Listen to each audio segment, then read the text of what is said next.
मैत्रीं भजत अखिलहृज्जेत्रीं, मैत्रीं भजत अखिलहृज्जेत्रीं, मैत्रीं भजत अखिलहृज्जेत्रीम्। आत्मवदेव परानपि पश्यत, आत्मवदेव परानपि पश्यत। युद्धं त्यजत स्पर्धां त्यजत, युद्धं त्यजत स्पर्धां त्यजत। त्यजत परेष्वक्रममाक्रमणम्, त्यजत परेष्वक्रममाक्रमणम्। मैत्रीं भजत अखिलहृज्जेत्रीं। जननी पृथिवी कामदुघास्ते, जननी पृथिवी कामदुघास्ते। जनको देवः सकलदयाळुः, जनको देवः सकलदयाळुः। दाम्यत दत्त दयध्वं जनतां, दाम्यत दत्त दयध्वं जनतां। श्रेयो भूयात् सकलजनानां, श्रेयो भूयात् सकलजनानां, श्रेयो भूयात् सकलजनानां, श्रेयो भूयात् सकलजनानां, श्रेयो भूयात् सकलजनानां। பெரியவா சரணம். மைத்ரீம் பஜத. பாடியவர் குமாரி சிவஸ்ரீ ஸ்கந்தபிரசாத். பெரியவா சரணம். வணக்கம். பெரியவா வானொலியின் காலை நிகழ்ச்சிகளுக்கு உங்களை அன்புடன் வரவேற்கிறோம். முதலில் பெரியவா சுப்பிரபாதம். பெரியவா சரணம். பெரியவா சுப்பிரபாதம். பாடியவர் ஸ்ரீமதி லதா ஸ்ரீதரன் அவர்கள்.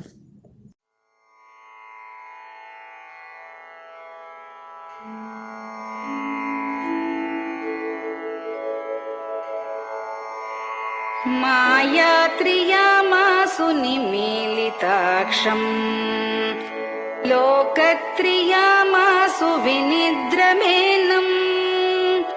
लोकस्य रीत्या हि निबोधयामि, साक्षात् गुरुं चन्दिरशेखरेन्द्रम्, साक्षात् गुरुं चन्दिरशेखरेन्द्रम्। प्रातः सरोजकुसुमानि विहाय निद्राम्, बालारुणातपसुवर्णमयानि नित्यम्। कूजन्मरालकलहं सरवैः स्तुवन्ति, श्रीचन्द्रशेखर गुरो तव सुप्रभातम्, श्रीचन्द्रशेखर गुरो तव सुप्रभातम्। भृङ्गाश्च पीतमधुमत्तविलासिनिभिः युक्ताः सरोजवनजातसुरेणुपीताः, त्वां स्तुवन्ति मधुरैः कलगुञ्जनैः स्वैः। श्रीचन्द्रशेखर गुरो तव सुप्रभातम्, श्रीचन्द्रशेखर गुरो तव सुप्रभातम् ये लालवङ्गनवमालति मल्लिकाद्याः गन्धीनि नित्यममलानि लता सुमानि अर्चन्ति पल्लवकरैर्विनता गृहीत्वा श्रीचन्द्रशेखर गुरो तव सुप्रभातम् श्रीचन्द्रशेखर गुरो तव सुप्रभातम् तुभ्यं रसालकदलीपनसादिवृक्षा कूजन्द्विगङ्गनिवगैर्मधुरं स्तुवन्तः माद्वीकसङ्गमधुरं फलमुद्वहन्ति श्रीचन्द्रशेखर गुरो तव सुप्रभातम् श्रीचन्द्रशेखर गुरो तव सुप्रभातम् कावेरि वारिकृतमञ्जनपूतदेहा वेदादिमन्त्रनिवगैर्मुखरीकृताशा विप्रास्तुवन्ति सततं नतमस्तकात्माम् श्रीचन्द्रशेखर गुरो तव सुप्रभातम् श्रीचन्द्रशेखर गुरो तव सुप्रभातम् भक्ताश्च ते विहितकर्म च या विशुद्धाः भक्त्यार्जिताखिल विशिष्टफलैकहस्ताः त्वद्दर्शनमगकरं परिलब्धुकामाः श्रीचन्द्रशेखर गुरो तव सुप्रभातम् श्रीचन्द्रशेखर गुरो तव सुप्रभातम् भूत्यासितेन वपुषा भुविशैव तत्त्वम् शक्त्यार्पितेन मनसा वरशाक्ततत्त्वम् नारायणेति वदता वदनेन विष्णोः तत्त्वं त्वया प्रकटितं तव सुप्रभातम् तत्त्वं त्वया प्रकटितं तव सुप्रभातम् स्वामिन् पदाब्जमधुपा इव भक्तलोकाः सेवां विधातुमधुना तव जागरूकाः उत्तिष्ठ पङ्कजपदानि निधाय भूमौ पूर्वं वदामि विनतस्तव सुप्रभातम् पूर्वं वदामि विनतस्तव सुप्रभातम् इत्यष्टकं शुभकरं कलिकल्मषघ्नम् भक्तेन केनचिदहो परिजल्पितं च उत्थाय जल्पति नरो विनत प्रभाते सन्मङ्गलानि लभते बहुधातिशीघ्रम् सन्मङ्गलानि लभते बहुधातिशीघ्रम् सन्मङ्गलानि लभते बहुधातिशीघ्रम्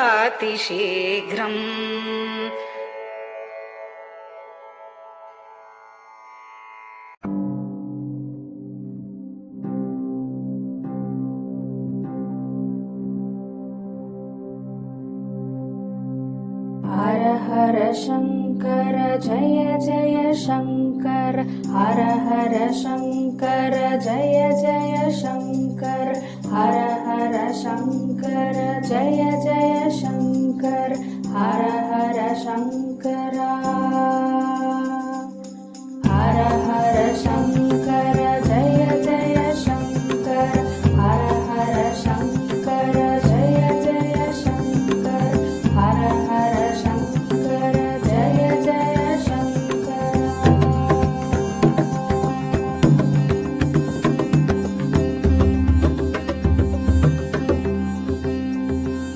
श्रुति स्मृति पुराणानाम्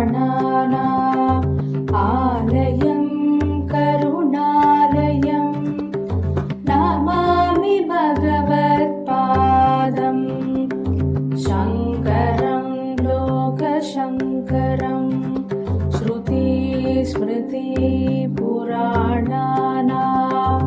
आलयं करुणालयं नमामि भगवत्पादम् शङ्करं लोकशङ्करम् हर हर शङ्कर जय जय शङ्कर हर हर शङ्कर जय जय शङ्कर हर हर शङ्कर जय जय शङ्कर हर हर शङ्कर हर हर शङ्कर जय जय शङ्कर हर हर शङ्कर जय जय शङ्कर हर हर शङ्कर जय जय शङ्कर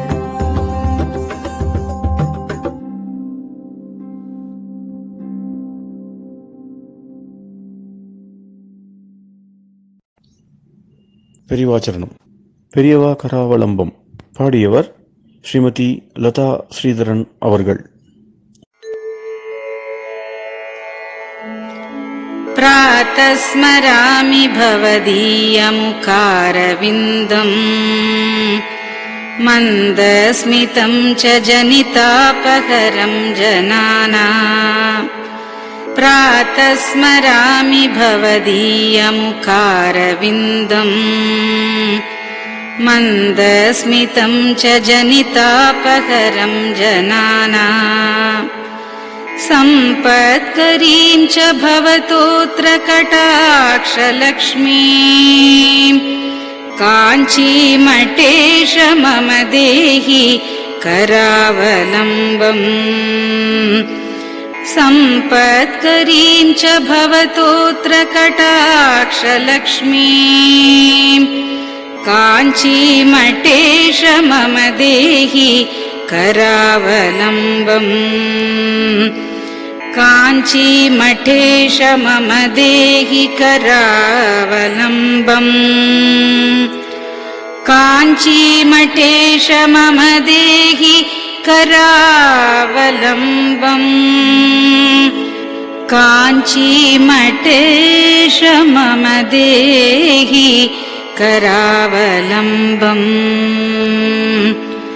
प्रातः स्मरामि कलिदोषहराणि यानि हृद्यानि दिव्यमधुराणि मनोहराणि प्रातः स्मरामि कलिदोषहराणि यानि हृद्यानि दिव्यमधुराणि मनोहराणि वाक्यानि तेऽध्यवदनाम्बुजनिर्गतानि काञ्चीमठेश मम देहि करावलम्बम्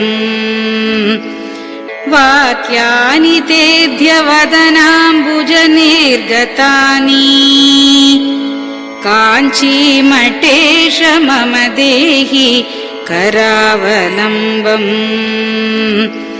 काञ्चीमठेश मम देहि करावलम्बम् काञ्चीमठेश मम देहि करावलम्बम् काञ्चीमठेश मम देहि करावलम्बम् वक्षस्थलं विमलहेम समानवर्णम् भस्माङ्कितं जनमनोहर कुङ्कुमाक्तम् वक्षस्थलं विमलहेम समानवर्णम् भस्माङ्कितं जनमनोहर कुङ्कुमाक्तम् प्रातः स्मरामि भवतोऽत्र चिरं महात्मन् काञ्चीमठेश मम देहि करावलम्बम् प्रातः स्मरामि भवतोऽत्र चिरं महात्मन् काञ्चीमठेश मम देहि करावलम्बम् काञ्चीमठेश मम देहि करावलम्बम् काञ्चीमठेश मम देहि करावलम्बम् काञ्चीमठेश मम देहि करावलम्बम् मत्तेभतुल्यगमनं च निरीक्ष्यतेऽद्य यात्वा वनान्तरमनन्तगजाश्च लीनाः मत्तेभतुल्यगमनं च निरीक्ष्यतेऽद्य यात्वा वनान्तरमनन्तगजाश्च लीनाः प्रातः स्मरामि गजराजगतिं तवेदम् काञ्चीमठेश मम देहि करावलम्बम् प्रातः स्मरामि गजराजगतिं तवेदम् काञ्चीमठेश मम देहि करावलम्बम् काञ्चीमठेश मम देहि करावलम्बम् काञ्चीमठेश मम देहि करावलम्बम् काञ्चीमठेश मम देहि करावलम्बम् दक्षेण दण्डमवलम्ब्य सदैतरेण हस्तेन चारुकलशं च विराजमानम् दक्षेण दण्डमवलम्ब्य सदैतरेण हस्तेन चारुकलशं च विराजमानम्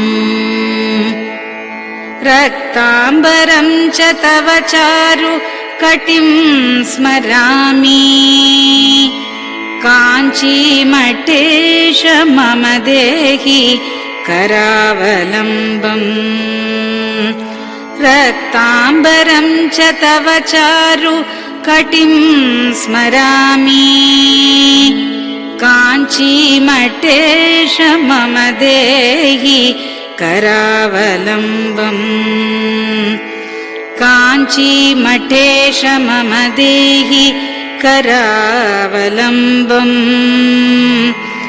काञ्चीमठेश मम देहि करावलम्बम् काञ्चीमठेश मम देहि करावलम्बम् विस्मृत्य दोषमखिलं च ममापराधम् त्रातुं च याध्य भगवन् कृतबद्ध दीक्षा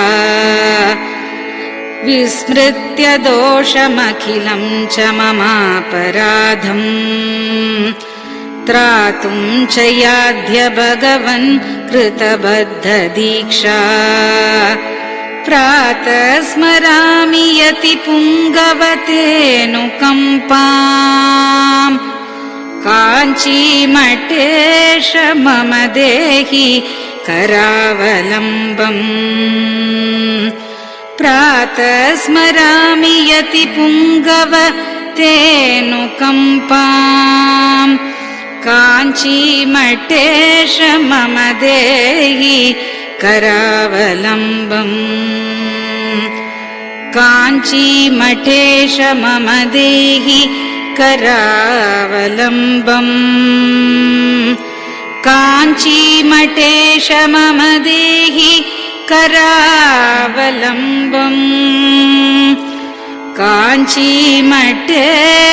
मम देहि करावलम्बम्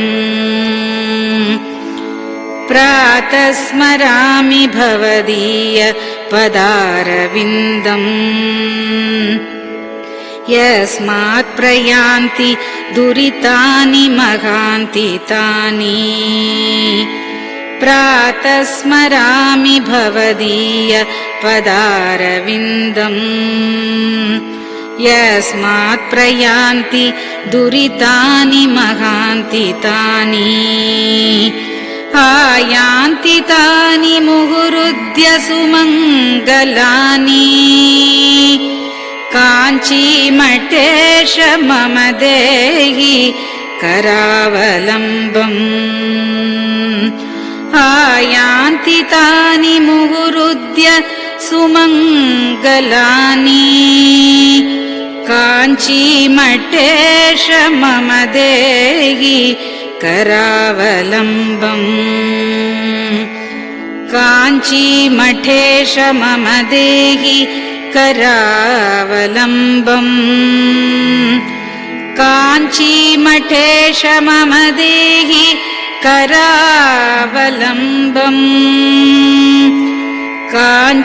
काञ्चीमठेश मम देहि करावलम्बम् स्नानाश्च पानाश्च निषेवणाश्च ध्यानाश्च पापानिलयं प्रयान्ति स्नानाश्च पानाश्च निषेवणाश्च ध्यानाश्च पापानिलयं प्रयान्ति हे तीर्थपादानुसवं पदं ते तीर्थं च तीर्थीकरणं भजामि हे तीर्थपादानुसवं पदं ते तीर्थं च तीर्थीकरणं भजामि काञ्चीमठेश मम देहि करावलम्बम् काञ्चीमठेश मम देहि करावलम्बम्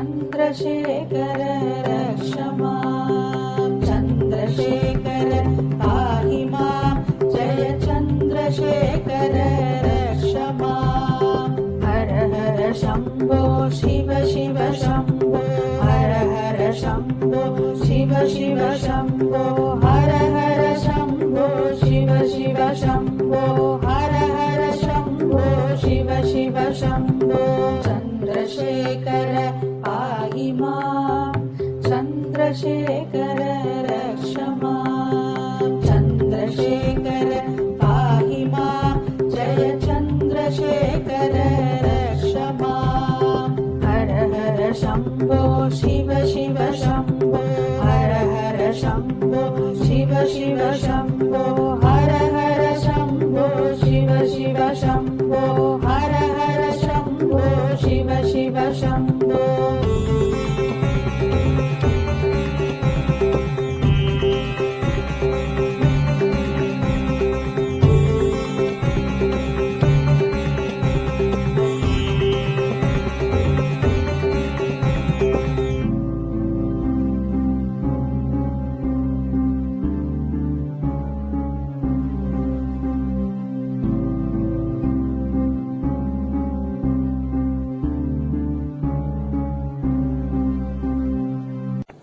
பெரியவா சரணம்.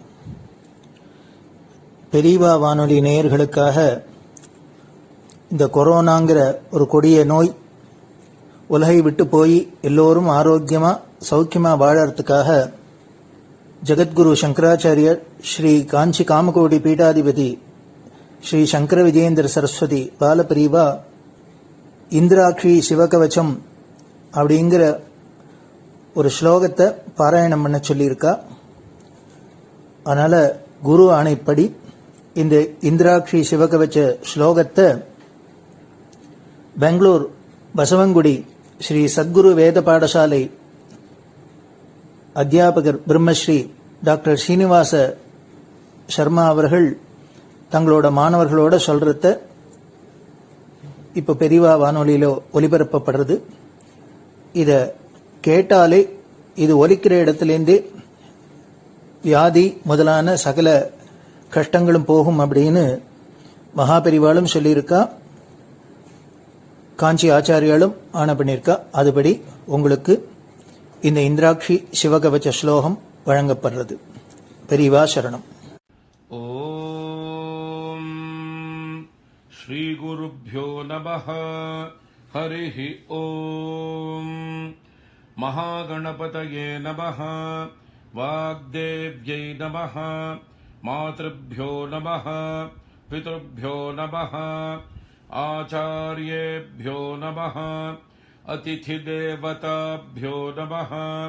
ஸ்ரீ சத்குரு பரபிரம்மதேவதாभ्यो நமஹ. சர்வமங்கலமாங்கல்யே சிவே சர்வார்த்தசாதிகே शरण्ये त्र्यम्बके देवि नारायणि नमोऽस्तुते. नमो देव्यै महादेव्यै शिवायै सततं नमः. नमः प्रकृत्यै भद्रायै नियताः प्रणतास्मताम्. ॐ श्रीजगदम्बायै नमः. अथ इन्द्राक्षी स्तोत्रम्. ओम अस्य श्री इन्द्राक्षी स्तोत्र महामन्त्रस्य शची पुरन्दर ऋषिः अनुष्टुप् छन्दः. श्री इन्द्राक्षी देवता महालक्ष्मीर्बीजम् भुवनेश्वरी शक्तिः माहेश्वरी कीलकम्. श्री इन्द्राक्षी देवी प्रसाद सिद्ध्यर्थे जपे विनियोगः. ओम अथ करन्यासाङ्गन्यासः. ओम इन्द्राक्षीम् अंगुष्ठाभ्यां नमः. ओम महालक्ष्मीम् तर्जनीभ्यां नमः. ओम माहेश्वरीं मध्यमाभ्यां नमः. ओम अम्बुजाक्षीं अनामिकाभ्यां नमः. ओम कात्यायनीं कनिष्ठिकाभ्यां नमः. ओम कौमारीं करतलकरपृष्ठाभ्यां नमः. ओम इन्द्राक्षीं हृदयाय नमः. ओम महालक्ष्मीं शिरसे स्वाहा. ओम माहेश्वरीं शिखायै वषट्. ओम अम्बुजाक्षीं कवचाय हुम्. ओम कात्यायनीं नेत्रत्रयाय वौषट्. ओम कौमारीं अस्त्राय फट्. भूर्भुवः सुवरोमिति दिग्बन्धः. ध्यानम्. ओम नेत्राणां दशभिः शतैः परिवृता मत्युग्रचर्माम्बराम्. हेमाभां महतीं विलम्बितशिखा मामुक्तकेशान्विताम्. घण्टापण्डितपादपद्मयुगलान् नागेन्द्रकुम्भस्तनीम्. इन्द्राक्षीं परिचिन्तयामि सततम् प्रत्यक्षसिद्धिप्रदाम्. इन्द्राक्षीं द्विभुजां देवीं पीतवस्त्रद्वयान्विताम्. वामहस्ते वज्रधरान् दक्षिणेन वरप्रदाम्. इन्द्राक्षीं नौमि युवतीं नानालङ्कारभूषिताम्. प्रसन्नवदनां भोजामप्सरो गणसेविताम्. ओम अथ इन्द्राक्षी स्तोत्र प्रारम्भः. इन्द्र उवाच. ओम इन्द्राक्षी पूर्वतः पातु पात्वाग्नेयान्तथेश्वरी कौमारी दक्षिणे पातु नैऋत्याम् पातु पार्वती वाराही पश्चिमे पातु वायव्ये नारसिंह्यपि उदीच्याम् कालरात्रिर्मामीशान्याम् सर्वशक्तयः भैरव्योर्ध्वम् सदा पातु पात्वधो वैष्णवी तथा एवम् 10 दिशो रक्षेत् सर्वाङ्गम् भुवनेश्वरी इन्द्राक्षी नाम सा देवी दैवतैः समुदाहृता गौरी शाकम्भरी देवी दुर्गानाम् नीतिविश्रुता कात्यायनी महादेवी चण्डघण्टा महातपाः सावित्री सा च गायत्री ब्रह्माणी ब्रह्मवादिनी नारायणी भद्रकाली रुद्राणी कृष्णपिङ्गला अग्निज्वाला रौद्रमुखी कालरात्रि तपस्विनी मेघस्वना सहस्राक्षी विकटाङ्गी जडोदरी महोदरी मुक्तकेशी घोररूपा महाबला अजिता भद्रदानन्ता रोगहर्त्री शिवप्रिया शिवदूती कराली च शक्तिश्च परमेश्वरी आर्या दाक्षायणी चैव गिरिजा मेनकात्मजा महिषासुरसंहारी चामुण्डा सप्तमातृका सर्वरोगप्रशमनी नारायणी नमोऽस्तु ते इन्द्राणी चेन्द्ररूपा च इन्द्रशक्तिः परायणी वाराही नारसिंही च भीमा भैरवनादिनी सदा सम्मोहिनी देवी सुन्दरी भुवनेश्वरी एकाक्षरी महामायी एकांगी एकनायकी कोमलश्यामलारूपी कोटिसूर्यप्रकाशिनी श्रुतिस्मृतिर्धृतिर्मेधा विद्यालक्ष्मी सरस्वती अनन्ता विजयापर्णा मानस्तोकापराजिता भवानी पार्वती दुर्गा हैमवत्यम्बिका जया शिवा भवानी रुद्राणी शङ्करार्धशरीरिणी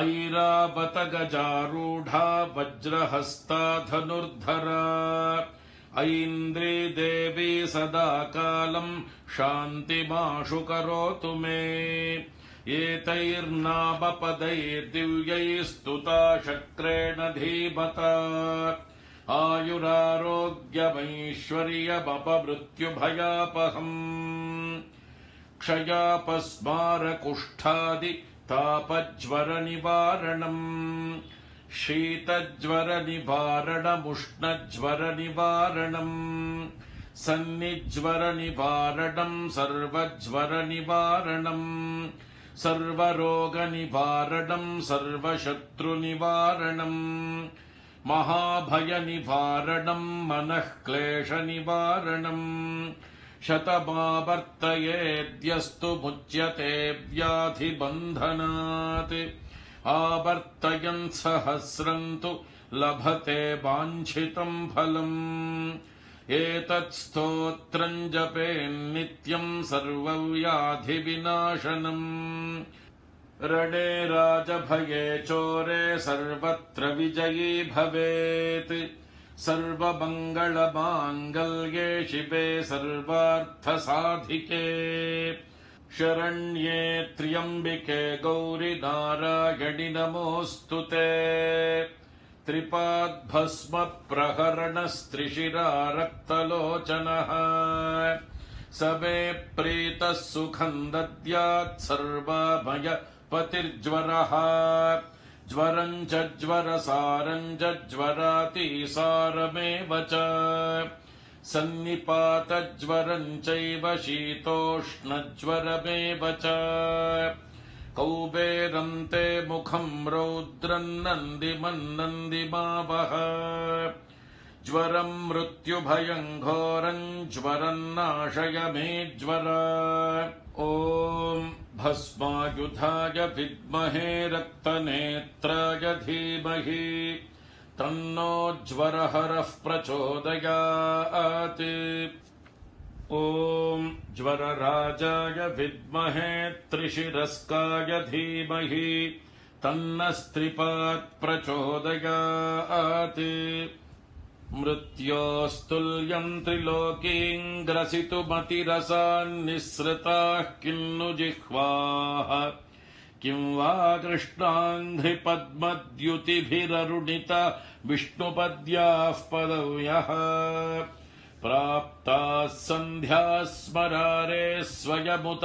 नुतिभिस्तिस्रयित्यूह्यमानाः दिव्यैर्देव्यास्त्रिशूलक्षत महिषजुषो रक्तधारा जयन्ती मातर्मे मधुकैटभग्नि महिषप्राणापहारोद्यमे हेला निर्मित धूम्रलोचन वधे हे चण्डमुण्डार्दिनी निःशेषीकृत रक्तबीजदनुजे नित्ये निशुम्भापहे शुम्भध्वंसिनि संहराशु दुरितम् दुर्गे नमस्तेऽम्बिके अष्टौ भुजाङ्गीम् महिषस्य मर्दिनीम् सशङ्गचक्राम् शरशूलधारिणीम् तान् दिव्ययोगीम् सखजातवेदसीम् दुर्गाम् सदाहम् शरणम् प्रपद्ये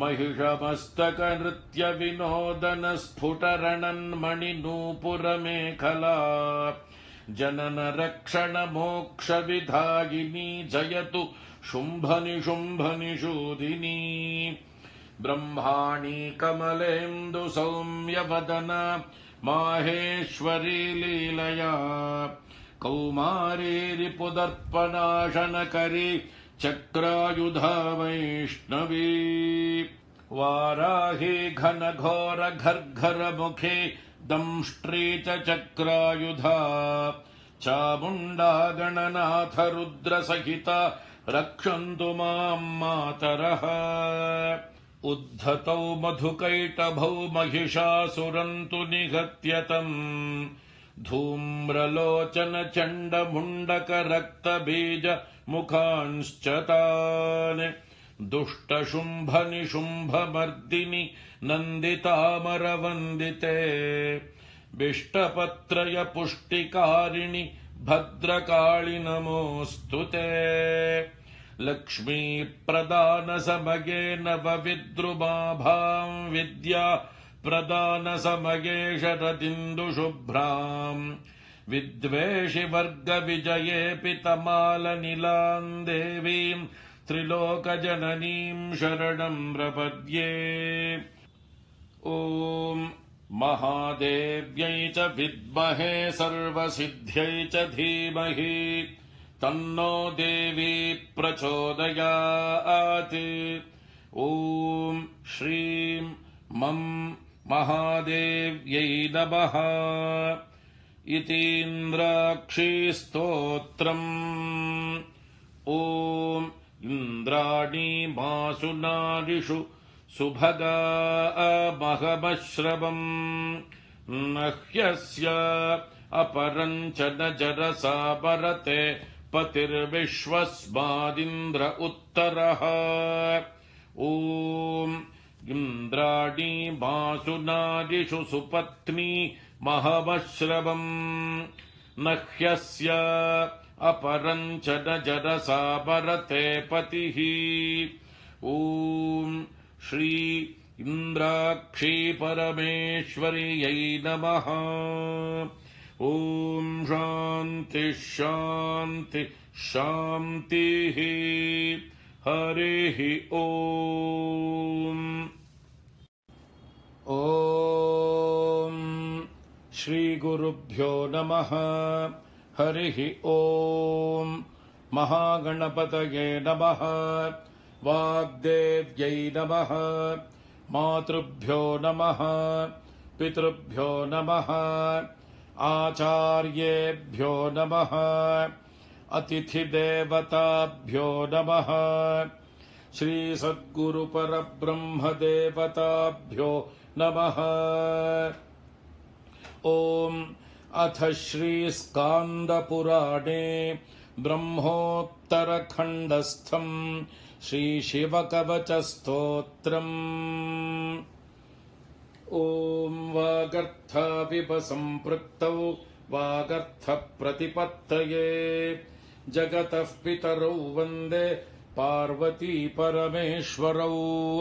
माता च पार्वती देवी पिता देवो महेश्वरः। बान्धवाः शिवभक्ताश्च स्वदेशो भुवनत्रयम्। मृत्युञ्जयाय रुद्राय नीलकण्ठाय शम्भवे अमृतेशाय शर्वाय महादेवाय ते नमः। ॐ श्री सांब सदाशिव परब्रह्मदेवताभ्यो नमः। अस्य श्री शिवकवचस्तोत्रमहामन्त्रस्य ऋषभयोगीश्वर ऋषिः अनुष्टुप्-छन्दः श्री सांब सदाशिवो देवता। ह्रां बीजं ह्रीं शक्तिः ह्रूं कीलकम् श्री सांब सदाशिव प्रीत्यर्थे शिवकवचस्तोत्र जपे विनियोगः। अथ करन्यासः। ॐ नमो भगवते ज्वलज्ज्वालामालिने ॐ ह्रां सर्वज्ञशक्तिधाम्ने ईशानात्मने अङ्गुष्ठाभ्यां नमः। ॐ नमो भगवते ज्वलज्ज्वालामालिने ॐ नं ह्रीं नित्यतृप्तिधाम्ने तत्पुरुषात्मने तर्जनीभ्यां नमः। ॐ नमो भगवते ज्वलज्ज्वालामालिने ॐ मं ह्रूं अनादिबोध शक्तिधाम्ने अघोरात्मने मध्यमाभ्यां नमः। ॐ नमो भगवते ज्वलज्ज्वालामालिने ॐ शिं ह्रैं स्वतन्त्रशक्तिधाम्ने वामदेवात्मने अनामिकाभ्यां नमः। ॐ नमो भगवते ज्वलज्ज्वालामालिने ॐ वां ह्रौं नित्यमलुप्तशक्तिधाम्ने सद्योजातात्मने कनिष्ठिकाभ्यां नमः। ॐ नमो भगवते ज्वलज्ज्वालामालिने ॐ यं ह्रः अनन्तशक्तिधाम्ने सर्वात्मने करतलकरपृष्ठाभ्यां नमः। अथाङ्गन्यासः। ॐ नमो भगवते ज्वलज्ज्वालामालिने ॐ ह्रां सर्वज्ञशक्तिधाम्ने ईशानात्मने हृदयाय नमः। ॐ नमो भगवते ज्वलज्ज्वालामालिने ॐ नं ह्रीं नित्यतृप्तिधाम्ने तत्पुरुषात्मने शिरसे स्वाहा। ॐ नमो भगवते ज्वलज्ज्वालामालिने ॐ मं ह्रूं अनादिबोधशक्तिधाम्ने अघोरात्मने शिखायै वषट्। ॐ नमो भगवते ज्वलज्ज्वालामालिने ॐ शिं ह्रैं स्वतन्त्रशक्तिधाम्ने वामदेवात्मने कवचाय हुम्। ॐ नमो भगवते ज्वलज्ज्वालामालिने ॐ वां ह्रौं नित्यमलुप्तशक्तिधाम्ने सद्यो जातात्मने नेत्रत्रयाय वौषटे ॐ नमो भगवते ज्वलज्वालामालिने ॐ यं ह्रः अनन्तशक्तिधाम्ने सर्वात्मने अस्त्राय फट् भूर्भुवः सुवरोमिति दिग्बन्धः ध्यानम् वज्रदंष्ट्रं त्रिनयनं कालकण्ठमरिन्दमम् सहस्रकरमत्युग्रं वन्दे शम्भुमुमापतिम् अथापरं सर्वपुराणगुह्यं निःशेषपापौघहरं पवित्रम् जयप्रदं सर्वविपद्विमोचनं वक्ष्यामि शैवं कवचं हितायते। ऋषभयोगीश्वर उवाच नमस्कृत्वा महादेवं विश्वव्यापिनमीश्वरम् वक्ष्ये शिवमयं वर्म सर्वरक्षाकरन् नृणाम् शुचौ देशे समासीनो यथावत्कल्पितासनः जितेन्द्रियो जितप्राणश्चिन्तये शिवमव्ययम् हृत्पुण्डरीकान्तरसन्निविष्टं स्वतेजसा व्याप्तनभोऽवकाशम् अतीन्द्रियं सूक्ष्ममनन्तमाद्यन् ध्यायेत्परानन्दमयं महेशम् ध्यानावधूताखिलकर्मबन्धश्चिरञ्चिदानन्द निमग्नचेताः षडक्षरन्याससमाहितात्मा शैवेन कुर्यात् कवचेन रक्षा। अथ कवचस्तोत्रम् ॐ मां पातु देवोऽखिलदेवतात्मा संसारकूपे पतितं गभीरे तन्नामदिव्यं वरमन्त्रमूलं धुनोतु मे सर्वघं हृदि स्थम्। सर्वत्र मां रक्षतु विश्वमूर्तिर्ज्योतिर्मयानन्द घनश्चिदात्मा अणोरणीयानुरुशक्ति रेकः स ईश्वरः पातु भयादशेषात्। यो भूस्वरूपेण बिभर्ति विश्वं पायात् स भूमेर्गिरिशोष्टमूर्तिः। योपां स्वरूपेण नृणां करोति सञ्जीवनं सोऽवतु मां जलेभ्यः। कल्पावसाने भुवनानि दग्ध्वा सर्वाणि यो नृत्यति भूरिलीलः। सकालरुद्रोऽवतु मान्दवाग्नेर्वात्यादि भीतेरखिलाश्च तापात्। प्रदीप्तविद्युत्कनकावभासो विद्यावराभीतिकुठारपाणिः। चतुर्मुखस्तत्पुरुषस्त्रिनेत्रः प्राच्यां स्थितो रक्षतु मामजस्रम्। कुठारवेदाङ्कुशपाशशूलः कपालमालाक्ष गुणान्दधानः। चतुर्मुखो नीलरुचिस्त्रिनेत्रः पायादघोरो दिशि दक्षिणास्याम्। कुन्देन्दुशङ्खस्फटिकावभासो वेदाक्षमालावरदाभयाङ्कः। त्र्यक्षश्चतुर्वक्त्र उरुप्रभावः सद्योऽधिजातोऽवतु मां प्रतीच्याम्। वराक्षमालाभयटङ्क हस्तः सरोजकिञ्जल्कसमानवर्णः। त्रिलोचनश्चारुचतुर्मुखो मां पायादुदीच्यां दिशि वामदेवः। वेदाभयेष्टाङ्कुशटङ्कपाशः कपाल ढक्काक्षकशूलपाणिः।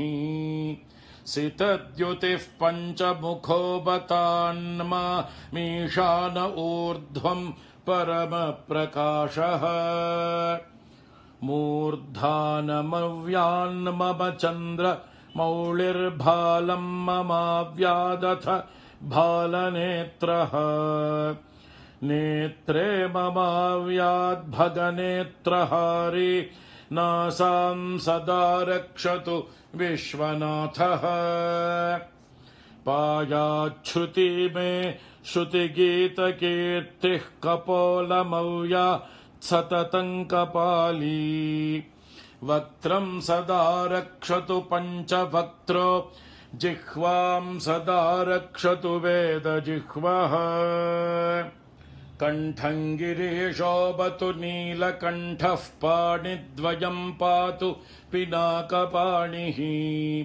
स्कन्धौ वृषस्कन्धगतिश्च सोऽव्यात् पार्श्वद्वयं पातु सुरासुरेशः दोर्मूलमव्यान्मम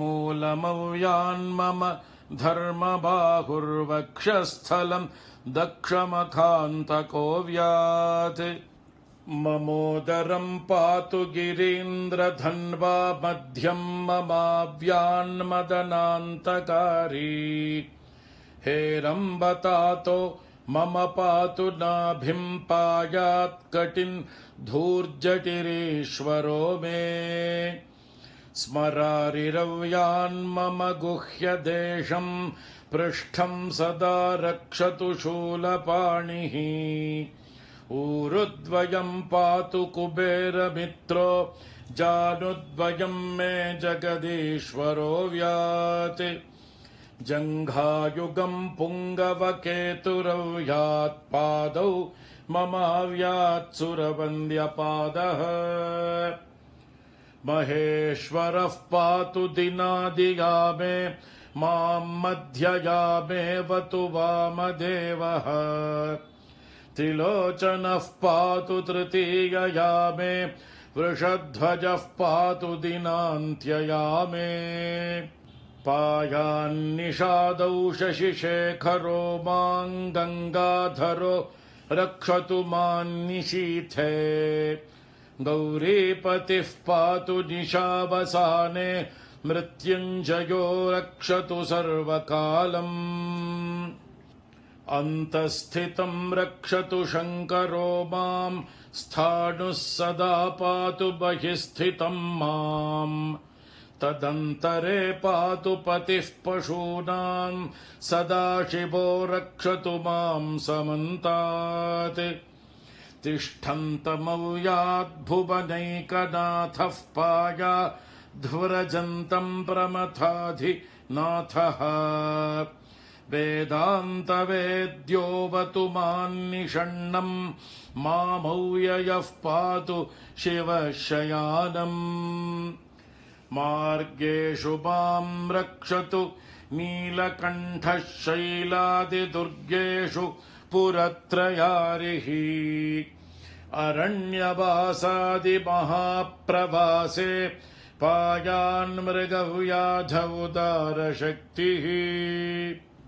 कल्पान्तकालोग्रपटुप्रकोपस्फुटाट्टहासोच्चलिताण्डकोशः घोरारिसेनार्णवदुर्निवार महाभयाद्रक्षतु वीरभद्रः पत्यश्वमातङ्ग घटावरूथः सहस्रलक्षायुत कोटिभीषणम् अक्षौहिणीनां शतमाततायिनां छिन्द्यान्मृडो घोरकुठारधारय निहन्तु दस्यून् प्रलयानलार्चिर्ज्वलत्रिशूलम् त्रिपुरान्तकस्य शार्दूलसिंहर्क्षवृकादिहिंस्रान् सन्त्रासयत्वेषधनुः पिनाकः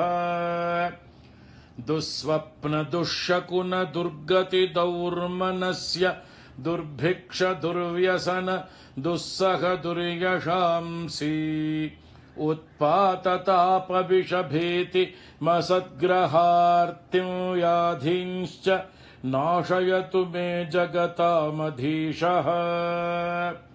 ॐ अथ सहस्राक्षरमन्त्रः। ॐ नमो भगवते सदाशिवाय सकल तत्त्वात्मकाय सकल तत्त्वविदुराय सकल लोकैककर्त्रे सकल लोकैकभर्त्रे सकल लोकैकसंहर्त्रे सकल लोकैकगुरवे सकल लोकैकसाक्षिणे सकल निगम गुह्याय सकल वरप्रदाय सकल दुरितार्तिभञ्जनाय सकल जगदभयङ्कराय सकल लोकैकशङ्कराय शशाङ्कशेखराय शाश्वत निजाभासाय निर्गुणाय निरुपमाय निरूपाय निराभासाय निरामयाय निष्प्रपञ्चाय निष्कलङ्काय निर्द्वन्द्वाय निस्सङ्गाय निर्मलाय निर्गमाय नित्यरूपविभवाय निरुपमविभवाय निराधाराय नित्यशुद्धबुद्धपरिपूर्ण सच्चिदानन्दाद्वयाय परमशान्तप्रकाशाय तेजोरूपाय जय जय महारुद्र महारौद्र भद्रावतार दुःखदावदारुण महाभैरव कालभैरव कल्पान्तभैरव कपालमालाधर खट्वाङ्गखड्ग चर्मपाशाङ्कुशढमरुशूल चापबाणगदाशक्ति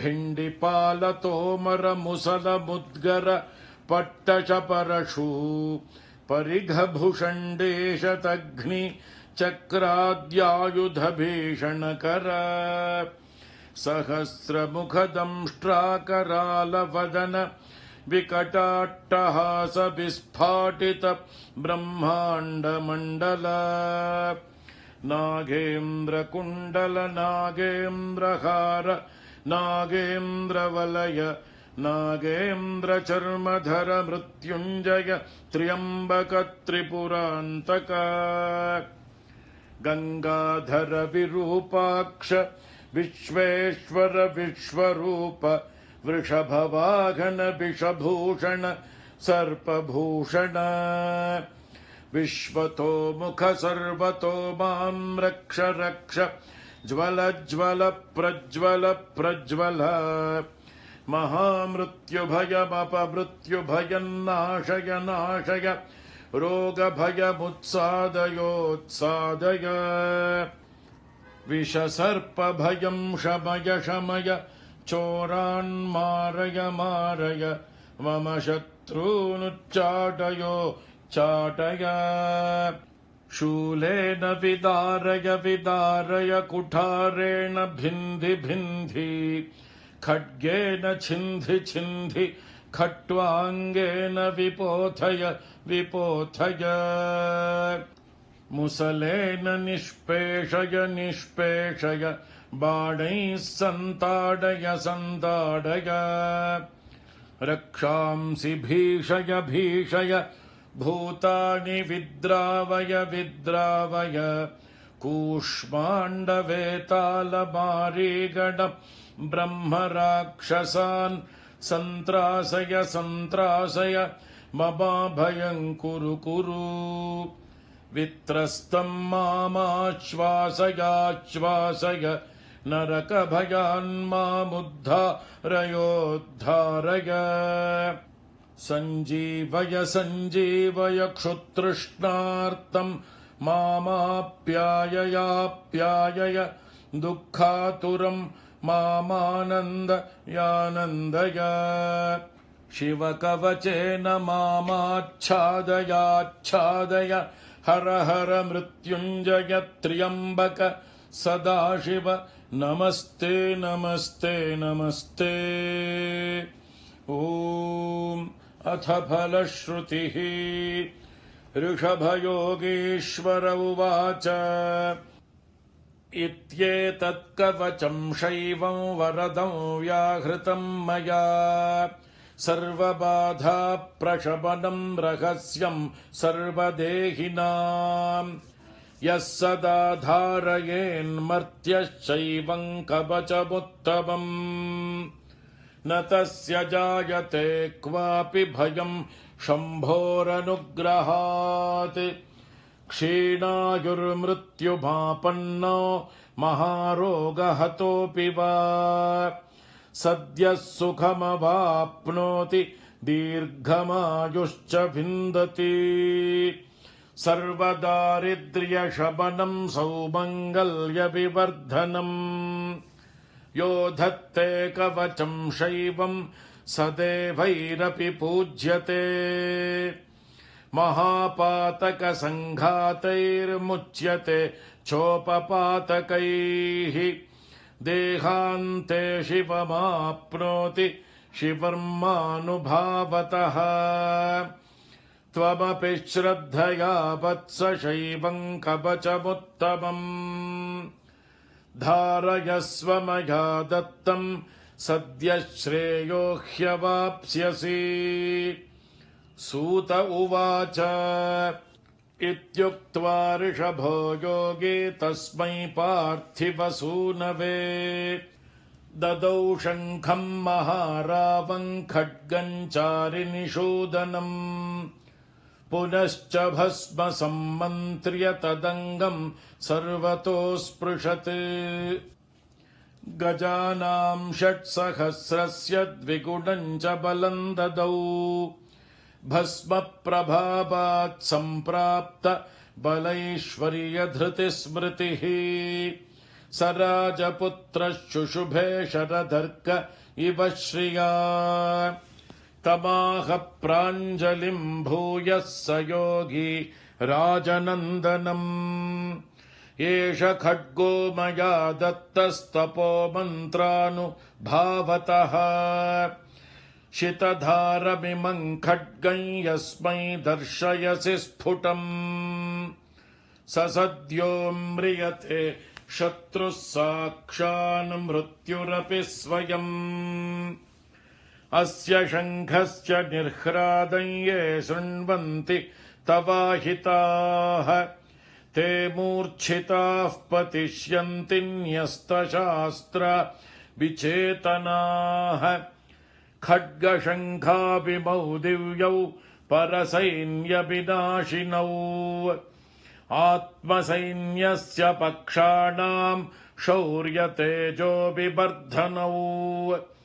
एतयोश्च प्रभावेन शैवेन कवचेन च 2,600 बलेन महतापि च भस्मधारणसामर्थ्याच्छत्रुसैन्यं विजेष्यसि प्राप्त्य सिंहासनं पित्र्यङ्गोप्तासि पृथिवीमिमाम् इति भद्रायुषं सम्यगनुशास्य समातृकम् ताभ्यां सम्पूजितः सोऽथ योगी स्वैरगतिर्ययौ इति श्रीस्कान्दपुराणे ब्रह्मोत्तरखण्डस्थं श्रीशिवकवचस्तोत्रम् ॐ वागर्थाबिबसम्पृक्तौ वागर्थप्रतिपत्तये जगतः पितरौ वन्दे पार्वती परमेश्वरौ नमः सूर्याय चन्द्राय मङ्गलाय बुधाय च गुरुः शुक्रशनिभ्यश्च राहवे केतवे नमः मृत्युञ्जयाय रुद्राय नीलकण्ठाय शम्भवे अमृतेशाय शर्वाय महादेवाय ते नमः ॐ शान्ति शान्ति शान्तिः ॐ नमो वर्मिणे च वरोधिने च नमो बिल्बिने च कवचिने च नमः श्रुताय च श्रुत सेनाय च नमः शम्भवे च मयो भवे च नमः शङ्कराय च मयस्कराय च नमः शिवाय च शिवतराय च ॐ त्वन्तुरीगा वशिनी वशासि सकृत्य त्वा मनसा गर्भ आशयत् वशात्वं वशिनी गच्छ देवान् सत्याः सन्तु यजमानस्य कामाः समस्तसन्मङ्गलानि भवन्तु ॐ शान्ति शान्ति शान्तिः श्रीगुरुभ्यो नमः हरिः ॐ तत्सत् सर्वं श्रीकृष्णार्पणमस्तु பெரியவா சரணம். நீங்கள் கேட்க இருப்பது பெரியவா குரல். மகா பெரியவா உபன்யாசங்களில் இருந்து சில பகுதிகள்.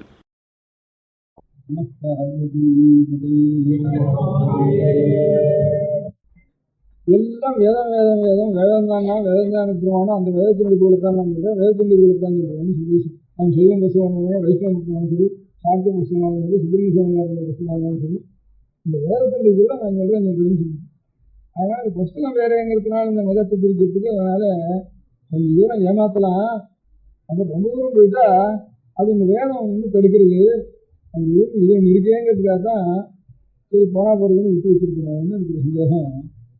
அதனால இன்னும் கொஞ்ச நாளைக்கு நமக்கு வேற அறுத்துட்டு வேதங்கிற வேற அறுத்துட்டு வேதங்கிறது எப்பவும் வேதம் தான் எல்லாத்துக்கும் நமக்கு ஒன்றும் தெரியவே இல்லை. அந்த வேதம் எங்கே இருக்கோ அது என்ன சொல்றதோ ஒன்றும் தெரியாது. ஆனால் இவ்வளோ புஸ்தகங்கள்லையும் என்னடான்னா ஆரியம் வேதம் உடைத்து தமிழ் வள்ளுவனார் வெண்பாவை உடைத்து வெண்பாவது இருக்கிறதுலாம் வேதத்தில் இருக்கு, ராமாயணத்துக்கு இருக்கிறதுலாம் வேதத்தில் இருக்கு, கம்பராமாயணத்துக்கு இருக்கிறதுலாம் வால்மீகி இருக்கிறதுலாம் வேதத்தில் இருக்கு, திருவாமணிக்கு வேதத்தில் இருக்கு, வேதத்தில் இருக்குது, தேவாரத்திற்குலாம் வேதத்தில் இருக்கு. எல்லாம் சேர்ந்து ஒரு புஸ்தகத்தில் தான் கடைசியில் வந்து முடிகிறதுங்கிறப்போ புரிய மதத்தை வேறையா ரெண்டா பண்ணுறதுக்கு ஆனால் வந்து விட்டுருவோம்ட்டு அது வந்து விட்டுருக்கோம் போல இருக்குது. ஆனால் அந்த வேதம் இங்கே இருக்குது என்ன சமாளிக்கலாம் என்ன சொல்றது. கனவாட்டில் 30 ரூபா 30 வருஷம் வேதாத்தியம் முன்னாடி கூட இந்த வேதத்துக்கு என்ன சாஸ்திரம் அர்த்தம் கேட்டால் அதெல்லாம் பாஷ்யம் பார்க்கணும் எங்களுக்கு தெரியாது தெரியல. நாங்கள் அத்தியானம் பண்ணால் அதான் தெரியும் இல்லை. சாஸ்திரம் ஆச்சாரம் தக்கம் தெரியும், எங்களுக்கு யாருன்னு தெரியும். அதில் ஆச்சாரம் சொல்லுறது வேதத்துக்கு ஒரு மந்திரத்துக்கு நாங்கள் என்ன மந்திரம் சொல்கிறாள் எங்களுக்கு சொல்லிக்கிறல அதுக்கு அர்த்தம் சொல்லுவோம்னா அதெல்லாம் பாஷ்யம் பார்க்குறோம்னு அவளும் சொல்லுவா சாஸ்திரிக்காங்க. கொஞ்சம் கொஞ்சம் வேதத்துக்கு அர்த்தம் சொல்லலாம், ஒரு இன்ட்ரெஸ்ட் நாஸ்கன்ற அர்த்தம் சொல்லிருக்கேன், இல்லை வேணா இன்னொருத்தன் விருதம் அர்த்தம் சொல்லிருக்கேன். இப்படி இருக்கிறோம் வெள்ளக்கார தேசத்தில் ஒருத்தவங்களுக்கு வேதத்துக்கு நம்மளுக்கு அர்த்தமே தெரியாது, சாஸ்திரத்துக்கும் தெரியாது, நம்மளுக்கு நிச்சயம் தெரியாது. நம்மளோட லௌகிகமாக இங்கிலீஷ் என்ன பேசணும் சாஸ்திரத்தை வச்சுக்கோ இது ஒன்றுமே தெரியாது, வேதத்துக்கு அர்த்தமே தெரியாது. அதனால அது மறைஞ்சு இருக்குது. அதுதான் தமிழில் மறைன்னு வருது. இருந்தாலும் மறைய முடியும் மறைன்னு இருக்கு. ஆனால் எல்லாத்தையும் கடைசியில் சொல்லி பார்த்தா அதான் எங்களுக்கு அதான் பண்ணணும் அதான் பண்ணணும் அதான் பண்ணணும்னு உருவத்தமும் வருது. ஒரு மரம் இருந்ததுன்னா அந்த மரத்தில் மறைஞ்ச பாகம் எது? வேறு தான். அது என்ன இருக்கும்? பூவில் வாசனை இருக்கும், பழத்தில் ருசி இருக்கும், இலையில நிழல் இருக்கும். இது என்ன இருக்கும்? வேரில் மண் வாசனை தான் இருக்கும். நிலையும் பூமியும் சொல்லிட்டா அது உயிர் போகாது, இந்த வேற இருந்துட்டா உயிர். ஆனால் மறைஞ்சுதான் எடுக்கும், மண்ணு கீழே மறைஞ்சு எடுக்குது. நீ யாரா காயை கேட்டா பட்டையை கேட்டா நீ யாரா எங்கே இருந்தா வேர்லேருந்து தான் நான், இலையை கேட்டால் நானும் அங்கே இருந்தா வந்தேன், மலையை கேட்டால் நானும் அங்கே இருந்தா வந்தேன், எல்லாம் சொல்லலாம். ஆனால் அது மறைஞ்சுதான் கிடக்கும், அதுக்கு மறையும் வேறு ஒன்றும் முடியாது, ஒன்றும் முடியாது. ஆனால் அது 20 நாள் தான் இப்போ நம்ம படித்தோம், இதுவும் பாகிஸ்தான். அதனால இப்போ வேத பாடசாலையில் நாட்டுக்கோட்டை சுற்றிலும் பாக்கி செய்வானும் விசேஷங்களும் சிற்பம் பிராமணனும் அநேக பாடசாலை வச்சுருக்கான். சிற்பம் சில பாடசாலைக்கு 1,50,000 60,000 வச்சுருக்கான். அதெல்லாம் இப்போ பாடசாலை வச்சு வேதத்தை வளர்க்குறதுங்கிறதுலாம் ஒரு 70 வருஷத்துக்குள்ள தான். அது வந்து அத்தனை பேரும் தோப்பனா இடத்துலேருந்து நாம் இந்த கருத்துலாம் இந்த சூத்திரம்னா வேதத்தை அவர் சொன்னது நாம் அத்தியனம் பண்ணி நம்ம பிள்ளைக்கு கொடுக்க வேண்டியது நம்மளுடைய முதல் கடமை. அப்புறம் தான் வயசு கடமைன்னு நினச்சிட்டு இருந்தாலும் இவன் வயசு கடமை நினச்சாலும் ஏதோ ஒரு புத்தகத்தையாவது அவன் அப்பா மாட்டிலேருந்து படிச்சுட்டு இவன் பிள்ளை பேருந்து கொடுக்குறானேங்கிறதுக்காக அவன் சாப்பாட்டை நாம நிற்போம்னு எல்லாரும் சத்திரம் கட்டுக்க ஆரம்பித்தான். எந்த ஜாதிக்காரன் சத்திரம் கட்டான்னாலும் எனக்கு இந்த மாதிரி வேத வச்சுக்கலான பிராமணனுக்கு சத்திரம் கட்டுறோம் அண்ணன் போட்டுட்டு அப்படி நினைச்சு ஒரு சத்திரம் கட்டுக்க ஆரம்பித்தான். அப்புறம் வேதாத்தியனம் பண்ணினவனா இந்த அப்பா கொண்ட சாப்பிட்டு இங்கே ஒருத்தன் சத்திரத்தை சாப்பிட்டு இங்கே ஒருத்தன் போய் கையை காட்டிட்டு போயிட்டு வந்து இப்படி வந்திருக்கான். அப்புறம் இங்கிலீஷ் வாசிக்கணும்னு வந்து இங்கிலீஷ் வாசிக்கணும்னா நமக்கும் 50 60 அப்போ 15 ரூபா சம்பளம். 15 ரூபா அப்போ 1500 இருக்கும். இப்போ 1500 காரனுக்கு எவ்வளோ காலட்சம் நடக்குதோ அவ்வளோ காலட்சம் 15 ரூபா நடக்கும். அப்போ 60 இது உண்டு. அதனால் அதை படிச்சுடுவோம், ஒரு மெட்ரிகுலேஷனாவது வாசிச்சோம் அப்படின்ட்டு இது வேதாத்தியனம் பண்ணி உண்மையை ஏற்றி ஒரு பரம்பரையாக ஒரு ஞாபகம் இருக்கு இல்லையா. இதுலேருந்து போன உடனே திருப்பி பிடிச்சது அந்த இங்கிலீஷு. நம்ம வெள்ளக்காரன் காட்டிலும் கூட நல்லா இங்கிலீஷ் பேசுவோம் நம்ம ஊரில் இருக்கான்ட்டு அந்த சாஸ்திரி சீனா சாஸ்திரி இந்த சாஸ்திரி எல்லாம் பணம்தான் பேசுகிறான்ட்டு பேர் வாங்கிடுச்சு. அதனால் அந்த ஈவனம் போகிறப்ப வேதம் தொலைஞ்சிது. வேதம் தொலைஞ்சி வந்தால் கொஞ்சம் ஆஸ்திகால இருக்கிற சைவாளுக்கும் சுற்றி இருக்கும். நமக்கு நம்ம சைவம் வைஷ்ணவம் எல்லாம் வந்து வேதத்திலான ஆசாரம் இருக்குது, அது கொஞ்சம் நாம் செய்யணும்ட்டு அது கொஞ்சம் பாடசாலை வச்சா கொஞ்சம் பாதி 4 பிள்ளைகளாக இருக்க வேண்டியது. உத்தியோகம் மாத்திரம் இல்லை, அதுக்கப்புறம் காசிப்புலக்கும் சினிமாவும் வந்ததுக்கப்புறம் ஒருத்தர் கூட வேதாத்தியனத்துக்கு போகிறதே இல்லை, ஒரு பையன் கூட போகிறதில்லை. யாரோ போகிறதில்லை, யாரோ வைதிக முறையில் தூஷணமாக நாம் சொல்கிறோம். நம்ம பிள்ளைய நம்ம ஓட தயாரான நம்ம அது தயாராக இல்லையா. அப்போ ஊரார் பிள்ளை ஏழை பிள்ளை ஓடும்னா நாம் என்ன செஞ்சுக்கணும். நாம் எல்லாரும் நம்ம பிள்ளைய விட தயாராக இருந்தால் தான் வேதத்தில் நிஜமாக நமக்கு சொல்லி இருக்குன்னு அர்த்தம். நாம் இல்லாமல் எவனோ கிளம்பு போகிறவனோ சினிமாவுக்கு போகிறவனோ அவங்க போட்டு அவன் கூட நம்ம கூட நம்ம வர முடியாது. அதனால் பெரிய தப்பு நம்ம இல்லை. எப்படி இந்த வெள்ளக்காரனை ஊசல் விதிக்கிறதுக்கு ஆரம்பிச்சோன்னு சொன்னேன்னா பெரிய தப்புன்னு சொன்னேன்னா அந்த மாதிரி இப்பவும் பாடசாலைக்கு பையனுக்கு போகிறதில்லை நமக்கு இப்போ நம்ம பிள்ளைய நம்ம வேலை செஞ்சு விட்டோம்னு. அதனால் விட்டு அவன் வேலையாக கூட அவன் பணக்காரனாக இருக்கணும்னா நமக்கு ஆசை. வேலைக்கு போனால் கட்டி விடுங்க நமக்கு ஆசை நினைச்சுட்டு. அதனால தான் நாம் ஒன்றும் புரியல. யாரோ சாஸ்திரா தொழிலில் கூட உத்தியோகத்துக்கு வந்துருக்காங்க, ஏன்னா அது சாஸ்திரம் வைக்கிறோம். அவ்வளோதான். அது ஒரு தலைமுறை நடந்துக்கணும். அந்த சாஸ்திரம் எல்லாத்தையும் ஒப்பிக்கணும் பெரிய உத்தியோகம் இல்லை. அவனுக்கு வந்து வேணுக்கு விசேஷத்தில் அவாத்துக்குள்ள உத்தியோகத்துக்கு போகிறாங்க, வச்சுட்டு போகிறாங்க. இவ்வளவுக்கும் மூலமாக இருக்க முடியாது. வேறு ஒன்று இருக்கிறதுனால நம்ம உடம்பு வந்துருக்கு. இதெல்லாம் தொலைஞ்சி இருக்கிறதுனால உண்மையை எழுதியிருப்பேன் இந்த வேதம் என்ன வரும். அதனால் நான் பண்ணுறோம் பண்ணலையோ அடியோட அவளும் சுற்றியோடும் நிறைய பண்ணினான். அப்புறம் எங்கள் ஊரில் வெள்ளாடும் பண்ணியிருக்கேன், கொஞ்சம் பிராணாலும் பண்ணியிருக்கேன். அவளுக்கு சொல்றது நல்லா இருக்கிறதுனால வேணும் பண்ணியிருக்கேன். எல்லாம் ஒரு இதுவும் வருது, எல்லாம் காலி. அதனால் நிலம் இருக்கிறதோ வெறும் கட்டணமாக இருக்குது. சிங்கத்தை எடுத்துட்டான் சர்க்காரில். அப்புறம் டோல்கேட்டெல்லாம் இடிஞ்சு போச்சு. இந்த மாதிரி பாடசாலைக்கு பையன் வந்தேன்னா அதுவும் இடிக்கிறதுக்கு ஆரம்பிச்சு. இல்லைவனா இல்லைவனா எதாவது வாடகை சொல்லணும், இல்லைவனா வேறு ஏதாவது ஒரு காரியத்துக்கு சொல்லணும். அந்த மாதிரி நிலைமைக்கு நம்ம இந்து மதத்துக்கு இது வேற. அது இந்த மாதிரி பாடசாலைக்கு பையன் வச்சு வராது நிலைமை இருக்குது. ஆனால் பாடசாலைக்கு போய் பண்ணுறதுங்கிறதே இல்லாமல் சொன்னோம். சாப்பாட்டுக்காக தான் ஒரு சாப்பாட்டுக்கு கூட வீட்டில் வழி இல்லை. இன்னொரு இடத்துல எங்கே போனால் கூட சாப்பாடு ஆப்பாதுன்னு போனால் தான் எங்கள் பாடசாலைக்கு போகணும். அப்படி வச்சுருந்து இல்லை. இப்போ ஏதோ ஒன்று வந்துடுறது. ஒரு வேலை இல்லாதனா இன்னொரு வேலை ரொம்ப மட்டமான வேலையாவது அந்த மாதிரி ட்ரபிள்ஸுங்களும் எல்லாத்தையும் அப்சர்வ் பண்ணுறது ரொம்ப சிரமமாக இருக்குது. எல்லாத்தையும் அப்சர்வ் பண்ணுறது. அதனால் இப்போ அதுக்கு கூட ஆள் இல்லை. அதனால நம்ம பிள்ளைகள்லாம் ஏதோ நமக்கு என்ன கஷ்டமானாலும் சரி ஒரு 5 வருஷம் ஒரு மலையாளத்துலாம் நம்பூரி பையனெல்லாம் 7 வயசில் அபிநயம் பண்ணி ஒரு பவனத்துக்கு தீண்டு ஒரு கிருஷ்ணாஜன் மேலே கொடுக்கும். ஒரு தண்டம் ஒன்று இருக்கும். 7லேருந்து 5 12 வயசு வரைக்கும் பூர்ணமாக கீழே கொடுக்க மாட்டான். இந்த கிருஷ்ணாஜன் தான் கொடுத்துக்கலாம். எங்கே அபிஷேகம் நடக்குதோ அங்கே தான் போவோம். இல்லை நான் எனக்கு 30 வருஷத்துக்கு முந்தைய வரைக்கும் 50 வருஷத்துக்கு முன்னாடி இருக்குல்ல, அது வரைக்கும் இருந்தது. இப்போ அடியோட போயிடல.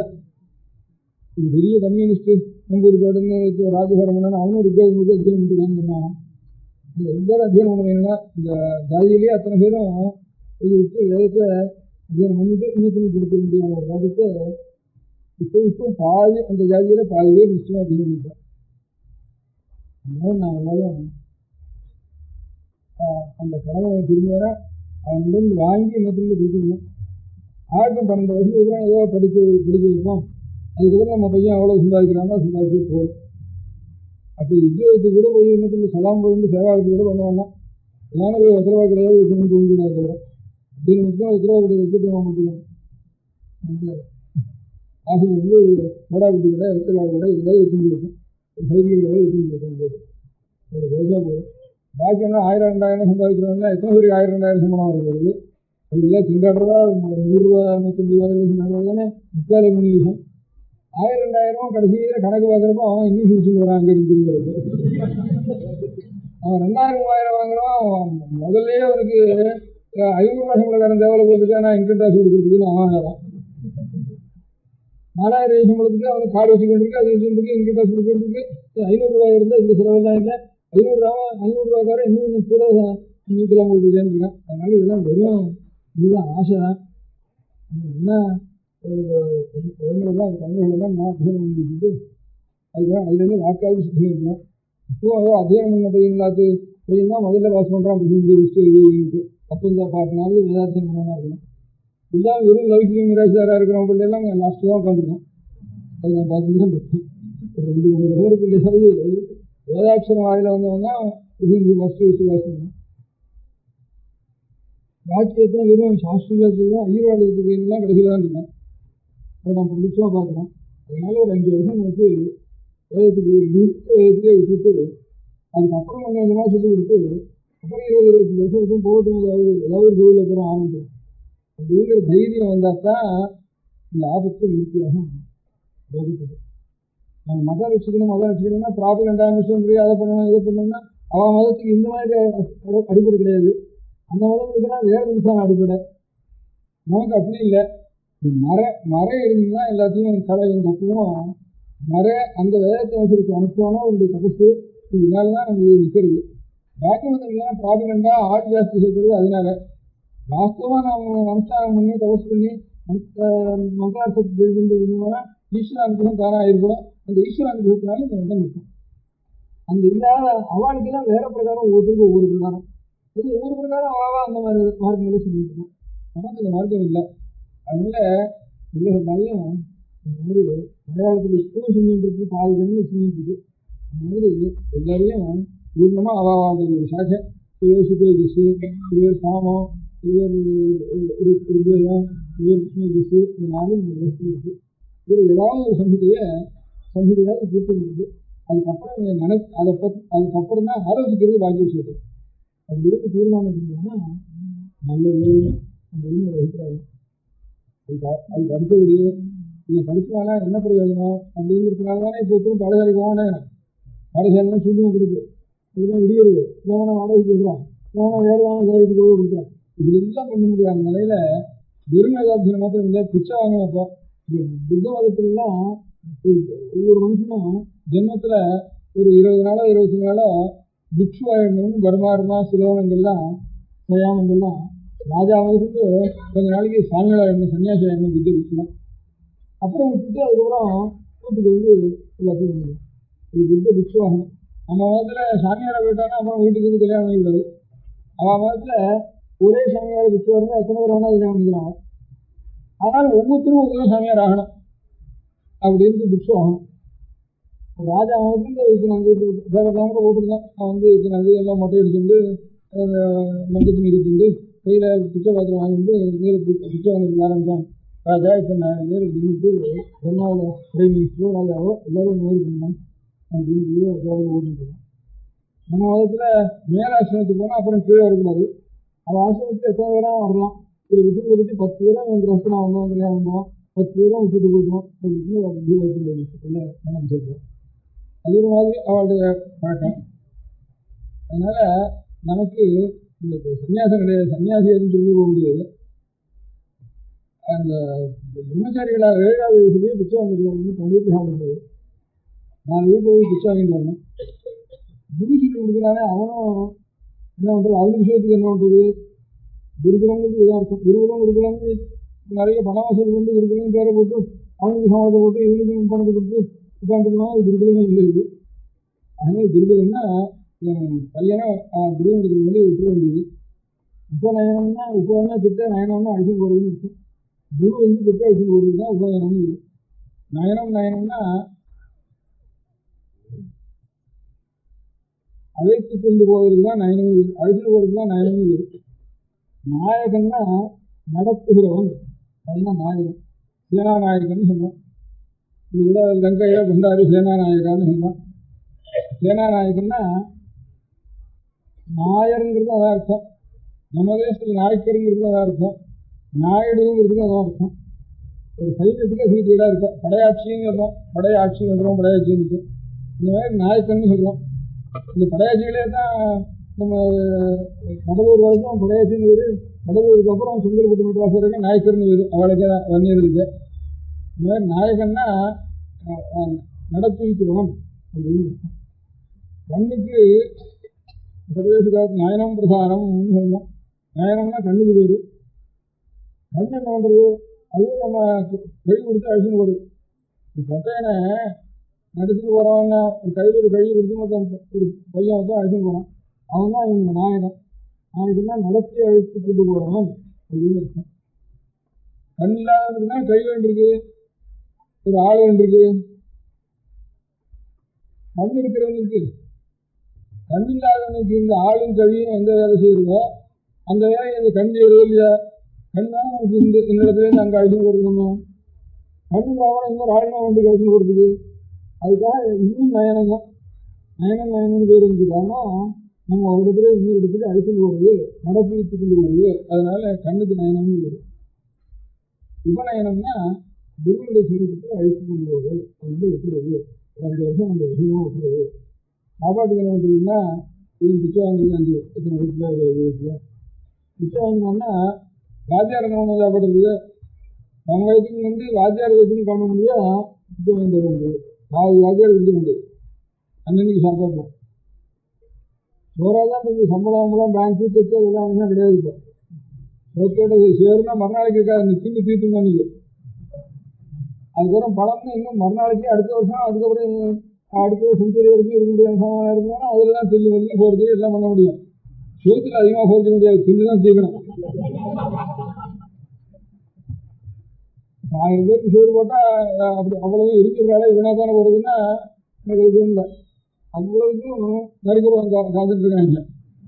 அதுவும் ஒரு வயத்துல தான் போடுது. இல்லைன்னா காக்காவை காத்துட்டு இருக்கு. இவங்க மனுஷனுக்கு போடுறதா வசதி காக்காய்க்கு போடுறதுக்கு மற்றவாங்க ஒன்றும் நஷ்டம் இல்லை. ஏதோ ஒரு ஆத்மா இல்லாமல் எங்கேயாவது அது திண்டாடு தான் திண்டாடும். இதுக்கு ஒன்றும் நஷ்டம் இல்லை, எரியாதோ நஷ்டம் இல்லை. அப்பெல்லாம் ரேஷன் டைப்லாம் எரியாது அப்படின்னு ஒரு முக்கிய எரியாதுன்னு ரொம்ப கடுமை பண்ணிட்டு இருந்தார் மந்திரிகள்லாம், நிறையா பண்ணிட்டு இருந்தாங்க. ஆனால் இவங்க அப்போதான் ஜாஸ்தியாக எரியணும்னு அர்த்தம். அப்போதான் பிச்சைக்காரனுக்கும் நெருக்கிறவனுக்கும் சோறே கிடைக்காது ரேஷன் டைப்பில். அப்போதான் நிறைய எரியணும்னு என்னுடைய வச்சு எரியாதுன்னு சொல்லக்கூடாது. எரியத்துக்கு சக்திகளும் நிறைய எரிதான். அது நிறைய சாப்பிட்றதுக்கு ஆள் இருக்கும், அவனுக்கு கிடையவே கிடையாதுன்னு சொல்லிட்டு. அதனால இந்த உபநயனத்தை பண்ணி ஒரு 5 வருஷம் நம்முடைய கடவுளை இது வந்தது, அதெல்லாம் நமக்கு இது அதை இன்னொருத்தருக்கு நம்ம சொல்லி வச்சுக்கணும். அது கூட எழுதிக்கணும். எல்லாம் வயசு பாட்டுலாம் அப்படி எழுதிக்கணும். வயசு பாட்டு கிடைக்கல போச்சுன்னா வயசுக்கு வந்து போகிறது இல்லையா, உடம்புக்கு வந்து போடுறது இல்லையா, எத்தனை பேர் கூட வீடு வீட்டுவோம். இப்போ என்ன இவ்வளவு ஜாக்கிரதையா நான் வந்து நம்ம போயில்லையானா அவ்வளோ இருந்துட்டு இருக்கோம்.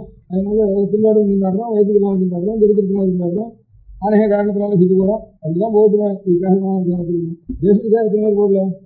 தேச சுவாதந்திரம் வரணும்னு எத்தனை பேர் நான் தூக்க மாட்டேக்கு போயிருன்னு போகலையான்னு எத்தனை பேர் அதுக்கு இன்னும் உயிர் விட்டு இல்லையான்னு ஒரு காசுக்கு ஒரு காரணத்துக்காக அவளுக்கு இது நல்ல காரணம் பண்ணுறது, அந்த காரணத்துக்கு இன்னும் உயிரோட இல்லையான்னு.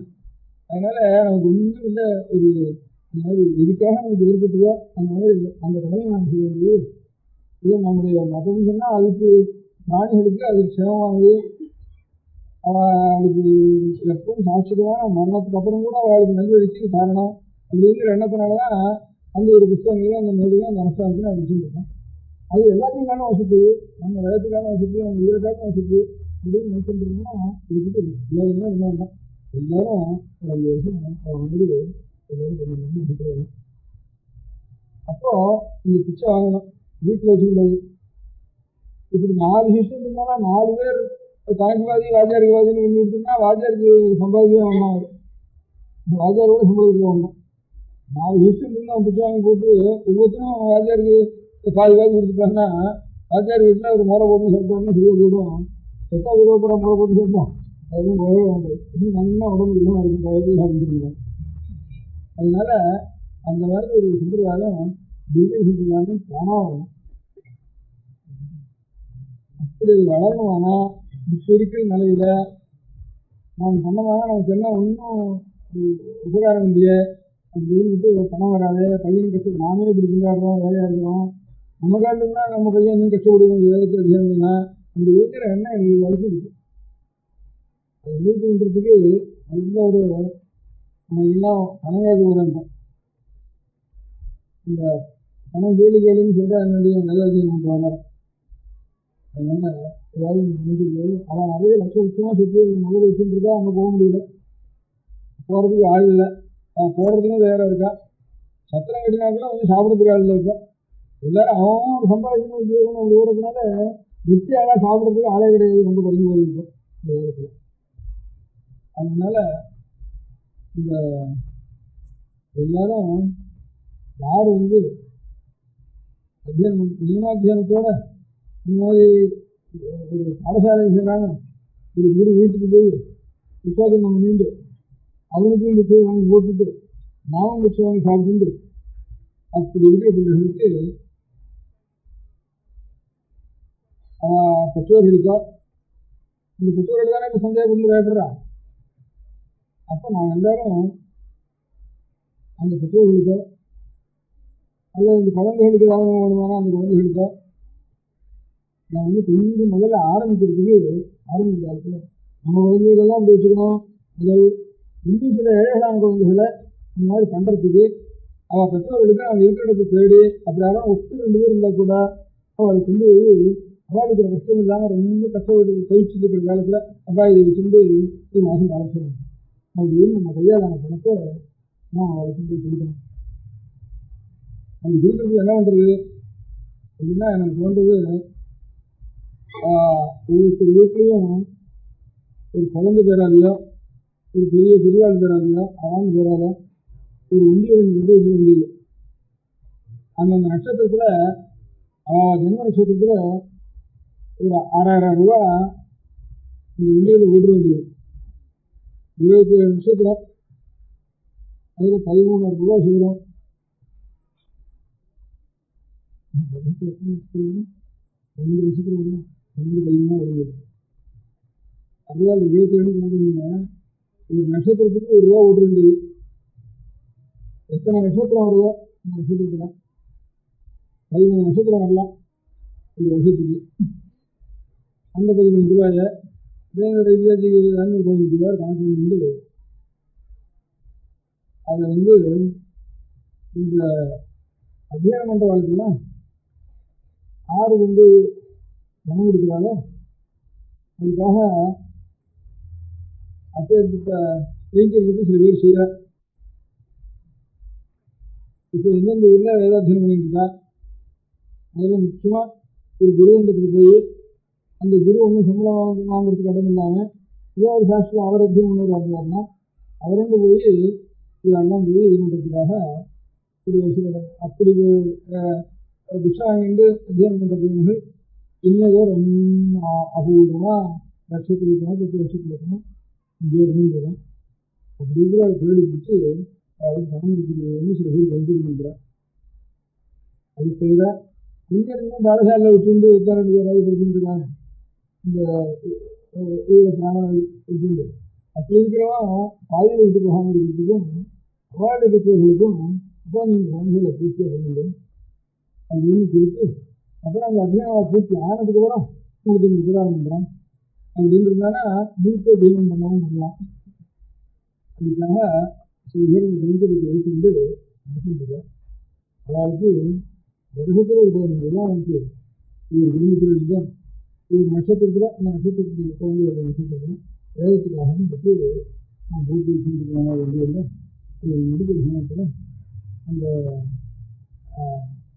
அந்த கைங்கரி மண்டலத்தில் அவள் பொறுப்பாக கைங்கரி மண்டியாக நடத்துலையும் அவள் நம்பிக்கையிலாலும் அவள் ஏற்பாடு சொல்லி ஏற்பாடு பண்ணியிருக்கு. அது ஒவ்வொரு குடும்பத்துலேயும் ஒரு இந்தியை வச்சு இது பணமாக இருக்கணும். பணம் கொடுத்துட்டா சரியாக வச்சு நம்ம பையன் அதிகம் பண்ணாத்து விட வேண்டியதுன்னு நினைக்கக்கூடாது. இந்த பணம்ங்கிற அபராதம் இத்தனை நாள் நாம் பண்ணாமல் இந்த சேகாயத்துக்காக இந்த சாஸ்திரம் போட்டு போனாங்க. அந்த பாபத்துடைய பரிகாரத்தும் அது இனிமே அதுக்கு இதனால மன்னிப்பு வந்துடாது. அதனால குழந்தைகளை எப்படியாவது நாம் வந்து நிற்க தகுந்து விடணும். இதென்னா ஆறு ஒரு சாஸ்திரம் எத்தனையோ பேசணும் வைக்கிறோம். ஒரு பேசணும் வைக்கிறோம், ஒரு சாஸ்திரத்தை பேசணும் வைக்கிறோம். அதுக்கு பேசணும், அது கொஞ்சம் கோப்பை பண்ணுறது, இது கோப்பை பண்ணுறது, பேசணும். அது நிறைய உணர்ந்து வந்துடுறது. அதில் 10 கொஞ்சம் செலவழிச்சா போதும். பையனுக்கு பேசுவாங்க இல்லை இவ்வளோ பண்ணுறப்போ ஏதாவது ஒரு பேசணும் எப்படியோ வாசல் நல்ல சௌகரியம் தான். அதுக்கு 5 வருஷம் விட்டுற வேண்டியது. 12 வருஷத்துக்கு அப்புறம் தான் வேறு படிப்பு இருக்குது. வயத்து படிப்பை பற்றி அப்புறம் தான் எழுதிக்கணும். அப்படின்னு இருந்தால் தான் அவன் மதம் நிற்கும். அன்றைக்கி தான் நிற்கும். நாம் தியாகம் பண்ணினா தான் நிற்கும். அதுதான் மதத்தினுடைய ஆதாரம். அதனால் அந்த காரியத்துக்கு மண்ணில் இருக்கிறவாழ கொஞ்சம் ஆதரிக்கிறதுக்கு ஒரு குடும்பத்திலையும் ஒரு நட்சத்திரத்துக்கு ஒரு ரூபா போட்டு இன்னும் 2 ரூபா கடைசியில் போட்டு 15 ரூபாயா அனுப்பிச்சா எங்கெங்கே படிக்கிறான், என்னென்ன தீர்மானிக்கிறா, என்னென்ன எழுதுவா தேடி பார்த்து ஊடுருவி பார்த்து அவன் அதையே வந்து கொடுக்க முடியாத சில பேர் இருக்கா. அவன்னா எங்கே இருக்கா, அவள் பேர் என்ன, அவன் எப்படி சொன்னான் அப்படிங்கிற உங்களுக்கு தெரிஞ்சுக்கணும்னா இன்னொரு 2-3 நாளில் மரத்துக்கு ரிப்ளை கார்டு போட்டுட்டா இந்த அட்ரஸ் சொன்னால் நீங்கள் ஒரு 1000 சொன்னால் ஒன்றும் மருந்து வீடும் கீழே போயிடும். ரிப்ளை கார்டு போட்டுக்கலாம்னா அதுதான் அந்த அட்ரஸ்ஸு. அதுக்கு ரிஜிஸ்ட்ரேஷன் அமைச்சு எல்லாம் வச்சு இது பூம்பகம் இருக்கின்ற ஏற்பாடெல்லாம் பண்ணி அதுக்கு உங்களுக்கு தெரிவிக்கலாம். அதனால் இது வரைக்கும் ஒரு 60-70 வருஷமாக நம்ம பண்ணின தப்புக்காக வருஷத்துக்கு 15 ரூபா ஒரு குடும்பத்தில் வந்து சுற்றி உள்ள வேலைன்னா எல்லா குழந்தை வேறாலையும் 2 வைக்கலாம். சுற்றி இல்லை ஒரு குழந்தை வேறாலாவது 10 வேறாலையாவது பெரிய வேலை 10 வேலை 6 நட்சத்திரத்தில் கூட்டி தருதுன்னு பண்ணி அதை எங்கெங்கே படிக்கிறாங்கன்னா படிக்கிறாங்க. இந்த வருஷம் ஒரு 20,000 ரூபா இந்த மாதிரி 25,000 ரூபா வசூல் பண்ணிட்டு கொஞ்ச நாள் அதுக்கு ஏற்பாடு என்ன பண்ணிட்டு போன வருஷம் சித்திரை மாதம் முதல் தேதி வரைக்கும் முதல் இந்த வருஷம் சித்திரை மாதம் முதல் தேதி வரைக்கும் எத்தனை பஞ்சாயத்து ஆகிருக்கு அவனுக்கு, எத்தனை பஞ்சாயத்துக்கு ஒரு பஞ்சாயத்துக்கு 1/4 ரூபாயா 4 ரூபாயா 1000 பஞ்சாயத்துனா 1000 ரூபா 1000 4 ரூபா 500 பஞ்சாயத்துனா 500 2 ரூபா சொன்னாங்கன்னா பரிசு பண்ணிட்டு தினவாரில் அழைச்சிட்டு போய் எங்கெங்கே பண்ணுறானோ அவனை பரிசு பண்ணி அவனுக்கு கொடுத்தது. அவனுக்கு கையில் கொடுத்ததில்ல. எங்கள் அப்பா வந்து கொஞ்சம் சொல்லி கொடுத்து வாத்தியார் இருந்த கொஞ்சம்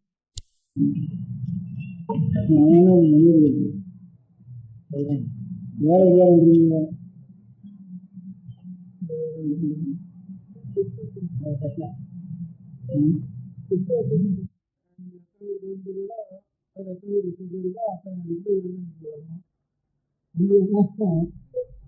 வரல செலுத்த உள்ள வரலாம். அவன் ரிப்ளை கார்டு வரணும். முன்னாடி ஒரு வருஷம் 6 இருந்தாலும் எல்லாருமே வரணும். வந்தாங்கன்னா அந்த ரிப்ளை கார்டு வருதுன்னு சொல்லும்.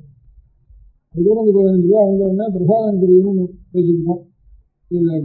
மடத்துக்கு தெரிவித்தா அதுக்கு யார் கைங்கறி பண்ணுறாலோ அவள் கணிச்சாலும் மடத்துக்கு தெரிவித்து இது வந்த உடனே பிரசாதத்தை அனுப்புறதுன்ட்டு ஏற்பாடு பண்ணியிருக்கோம். அது பிரசாதம் அனுப்புறதுக்கு தனியாக ஒரு டிபார்ட்மெண்ட்டு ஏற்பாடு பண்ணியிருக்கோம்.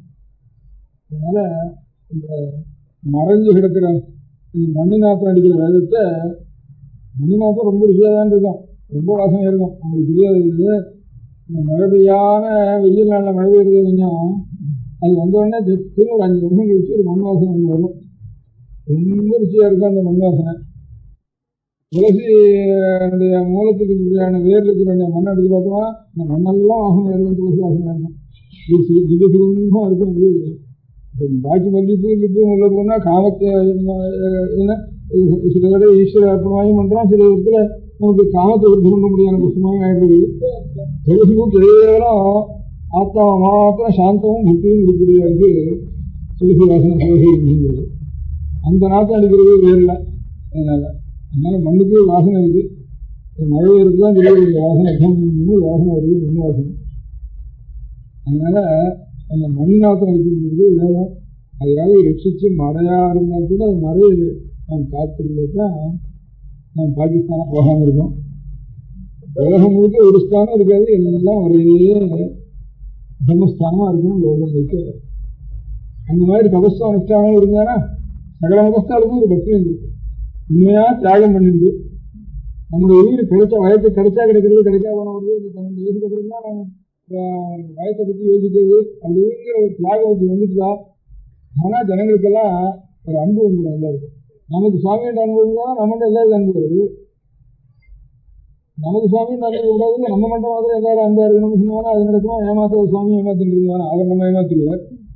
அதனால நாம் பகவானுக்காக நாம் செஞ்சு கர்மானுஷ்டானங்கள் செஞ்சு தியாகம் பண்ணிட்டு ஏதோ ஒரு குதிரை எதிர்பார்க்காம அவசானம் இருந்து சிவசிவத்தில் இருந்து ஆகாரத்திலையும் உபவாசம் நியமித்த காலங்களில் உபவாசம் இருந்து கண்ணாகாரத்தை சாப்பிடாமல் எது நாட்டுக்கு வேணுமோ அதெல்லாம் கண்ட இடத்துல சாப்பிடாம இந்த ஆகார நிமிஷம் நான் வச்சுருந்து அப்படி இருந்தோம்னா ஆனால் ஈஸ்வரனுக்கு அனுகிரகம் வந்துட்டா லோகத்தில் எல்லா ஜனங்களுக்கும் புரியுது இருக்குது. இப்போ இன்னொரு மதம் இருக்கணும்னு அவசியம் இல்லை.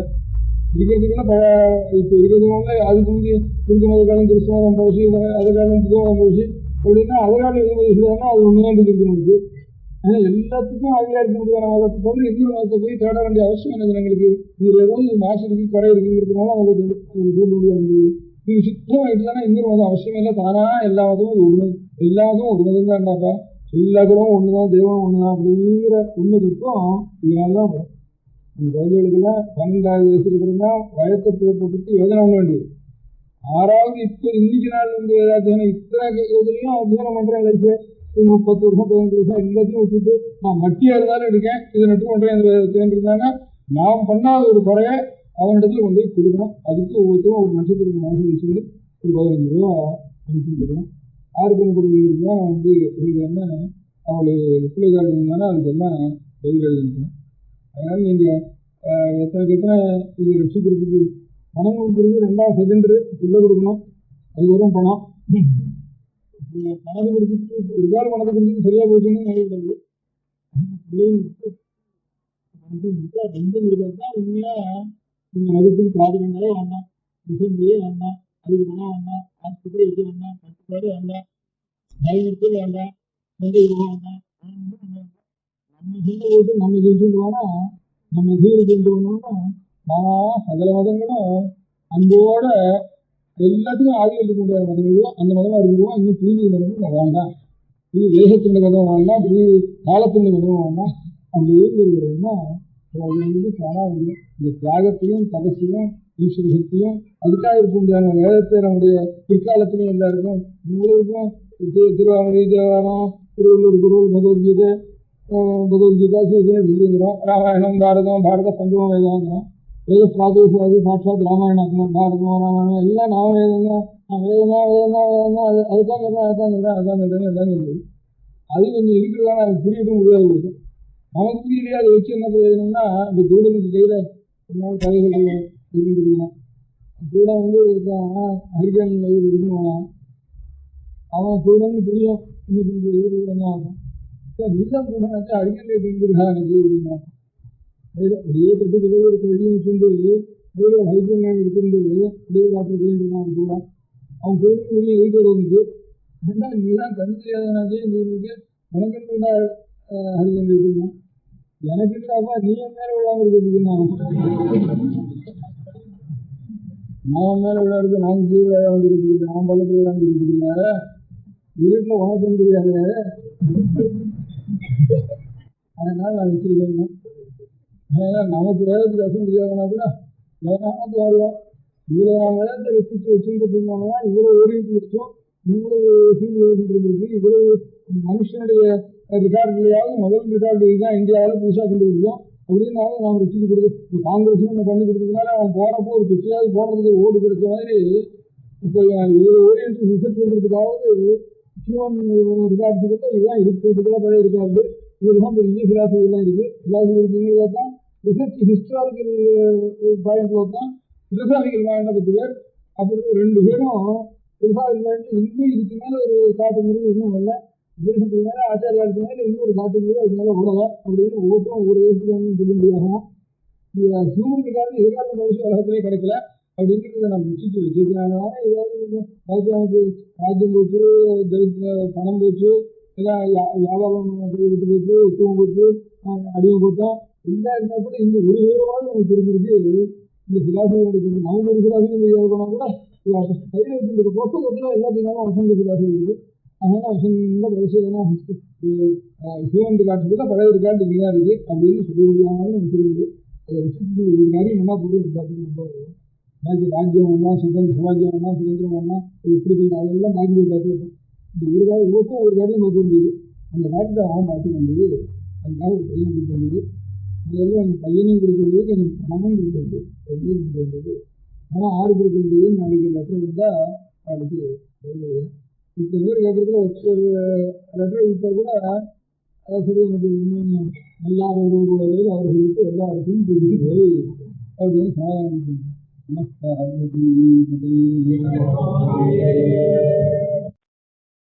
பெரியவா சரணம். அடுத்த நிகழ்ச்சி நித்திய குரு பாதுகா பூஜை. சுக்லாம் பரதரம் விஷ்ணும் சசிவர்ணம் சதுர்புஜம் பிரசன்னவதனம் தியாயேத் சர்வவிக்னோபசாந்தயே. மமோபாத்த சமஸ்த துரிதக்ஷயத்வார ஸ்ரீ பரமேஸ்வர பிரீத்யர்த்தம் குரு பிரசாத சித்தியர்த்தம் குரு பிரீத்யர்த்தம் குரு பாத பூஜாம் அத்ய கரிஷ்யே. குரு பிரம்மா குருர் விஷ்ணுர் குருர் தேவோ மகேஸ்வரः குரு சாட்சாத் பரபிரம்ம தஸ்மை ஸ்ரீ குரவே நமः. அபார கருணா சிந்தும் ஞானதம் சாந்தரூபிணம் ஸ்ரீ சந்திரசேகர குரும் பிரணமாமி முதான்வகம். சதாசிவசமாரம்பாம் சங்கராச்சாரிய மத்யமாம் அஸ்மதாச்சாரிய பர்யந்தாம் வந்தே குரு பரம்பராம். எல்லோரும் குருவை பெரிவாளை தியானம் பண்ணிண்டு அர்ச்சனை பண்ணுவோம். அஷ்டோத்திரம். பெரியவா அஷ்டோத்திரம் பல அஷ்டோத்திரங்கள் இருக்கு. அதுல எளிமையா சுலபமா எது இருக்கோ அதை நான் இப்ப சொல்றேன். எல்லோரும் இதை கேட்டுண்டே திருப்பி சொல்ல முடிஞ்சுபா சொல்லி சொல்லி பெரிவாளுக்கு பாதத்துல ஒவ்வொரு புஷ்பத்தை அர்ச்சனை பண்ணலாம். ஓம் ஸ்ரீ காஞ்சி காமகோட்டி பீடாதீஸ்வராய நமஹ. ஸ்ரீமத் சந்திரசேகரேந்திர சரஸ்வதி குருभ्यो நமஹ. சந்நியாசாஸ்ரமசிகராய நமஹ. காஷாய தண்டதாரிணே நமஹ. சர்வபீடாபஹாரிணே நமஹ. சுவாமிநாத குரவே நமஹ. கருணாசாகராய நமஹ. ஜகதாகர்ஷண சக்திமதே நமஹ. சர்வச்சராச்சர ஹிருதயஸ்தாய நமஹ. ஓம் பக்த பரிபாலக ஸ்ரேஷ்டாய நமஹ. தர்ம பரிபாலகாய நமஹ. ஸ்ரீ ஜெயேந்திர சரஸ்வத்யாச்சார்யாய நமஹ. ஸ்ரீ விஜயேந்திர சரஸ்வதி பூஜிதாய நமஹ. சிவசக்தி ஸ்வரூபாய நமஹ. பக்தாபீஷ்ட பிரதாயகாய நமஹ. பிரம்மண்ய போஷகாய நமஹ. பிரம்ம விஷ்ணு சிவைக்க ஸ்வரூபாய நமஹ. காஞ்சி க்ஷேத்ரவாசாய நமஹ. கைலாச சிகரவாசாய நமஹ. ஸ்வதர்ம பரிபோஷகாய நமஹ. சாதுர்வர்ண சம்ரக்ஷகாய நமஹ. லோகரக்ஷண சங்கல்பாய நமஹ. ஓம் பிரம்மனிஷ்டாபராய நமஹ. சர்வ பாபஹராய நமஹ. தர்மரக்ஷக சந்துஷ்டாய நமஹ. பக்தார்ப்பிததன ஸ்வீகர்த்ரே நமஹ. சர்வோபனிஷத் சாரஜ்ஞாய நமஹ. சர்வசாஸ்திரகம்யாய நமஹ. சர்வலோக பிதாமகாய நமஹ. பக்தாபீஷ்ட பிரதாயகாய நமஹ. பிரம்மண்ய போஷகாய நமஹ. நானாவித புஷ்பார்ச்சிதபதாய நமஹ. ருத்ராட்ச கிரீடதாரிணே நமஹ.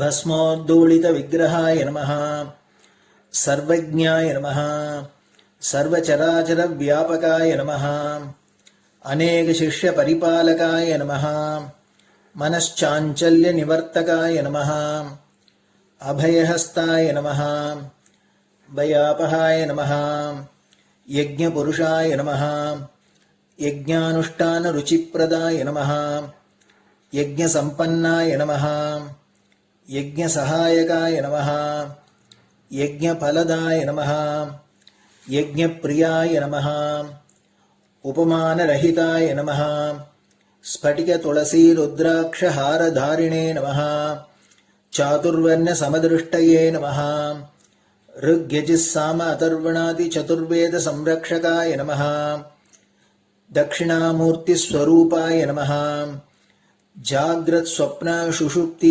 अवस्थातीताय नमः कोटिसूर्यतुल्यतेजोमे शरीराय नमः साधुसङ्गसंरक्षकाय नमः अश्वगजगोपूजानिर्वर्तकाय नमः गुरुपादुकपूजातुरन्तराय नमः कनकाभिषिक्ताय नमः स्वर्णबिल्वदलपूजिताय नमः सर्वजीवमोक्षदाय नमः मूकवाक्ताननिपुणाय नमः नेत्रदीक्षादानाय नमः द्वादशलिङ्गस्थापकाय नमः गानरसप्रियाय नमः ब्रह्मज्ञानोपदेशकाय नमः सकलकलासिद्धिताय नमः चातुर्वर्ण्यपूजिताय नमः अनेकभाषासम्भाषणकोविताय नमः अष्टसिद्धिप्रदायकाय नमः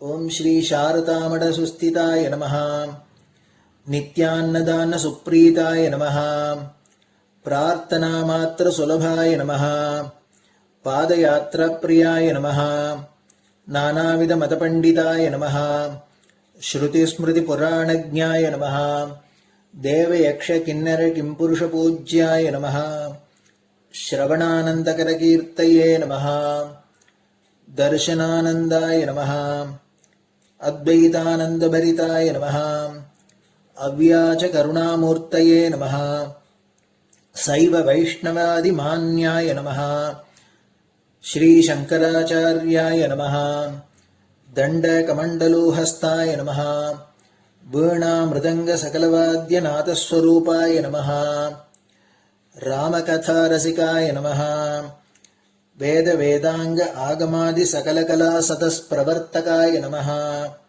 हृदयगुहाशयाय नमः शतरुद्रीयवर्णितस्वरूपाय नमः केदारेश्वरनाथाय नमः अविद्यानाशकाय नमः निष्कामकर्मोपदेशकाय नमः लघुभक्तिमार्गोपदेशकाय नमः लिङ्गस्वरूपाय नमः सालग्रामसूक्ष्मस्वरूपाय नमः कालड्यां शङ्करकीर्तिस्तम्भनिर्माणकर्त्रे नमः जितेन्द्रियाय नमः शरणागतवत्सलाय नमः श्रीशैलशिखरवासाय नमः डमरुकनादविनोदाय नमः वृषभारूढाय नमः दुर्मदनाशकाय नमः आभिचारिकदोषहर्त्रे नमः मिताहाराय नमः मृत्युविमोचकशक्त्याय नमः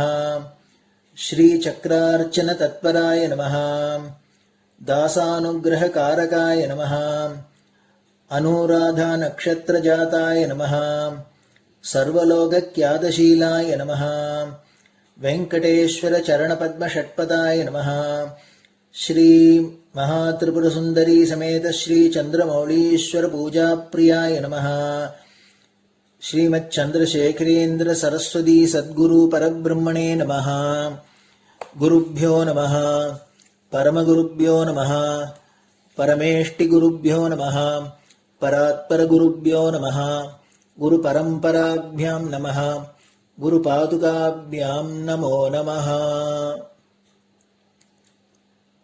அடுத்தது ஊதுபத்தி இருந்தால் அதை காமிச்சு தூபம், நெய் தீபம் இருந்தால் காமிச்சு அதை நெய் தீபம் காமிச்சுட்டு நைவேத்தியம்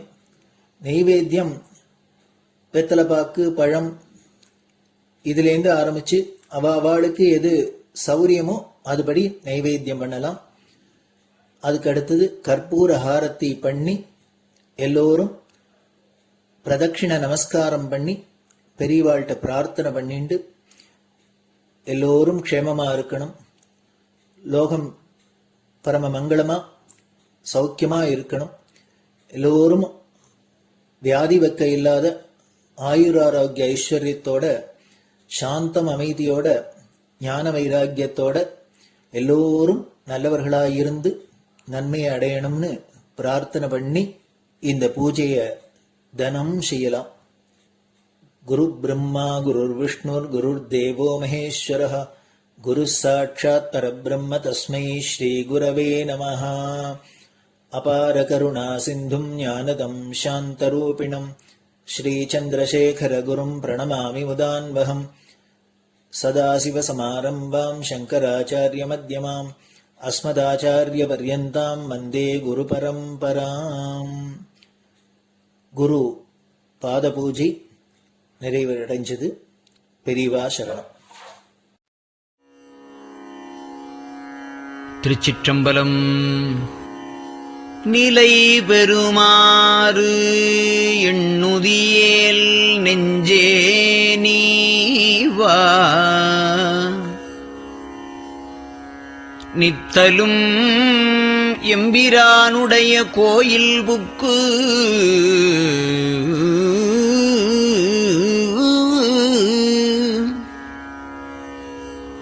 புலர்வதன் முன் அலகிட்டு மெழுக்குமிட்டு பூமாலை புனைந்து ஏத்தி புகழ்ந்து பாடி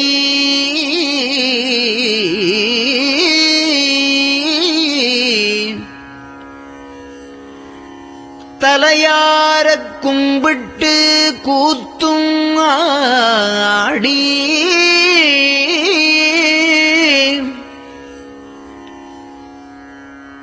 சங்கரா ஜய போற்றி போற்றி என்றும்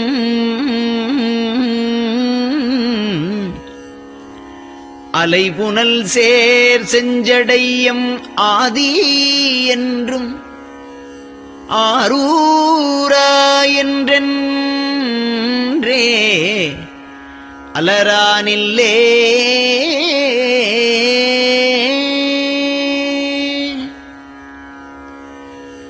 தந்தது உந்தன்னை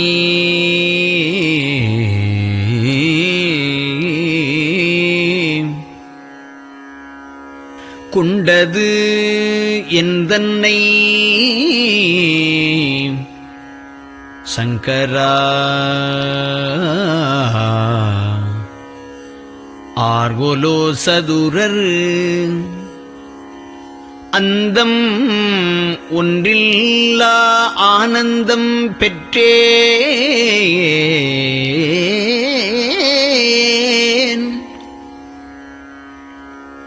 யாது நீ பெற்றது ஒன்று என்பால்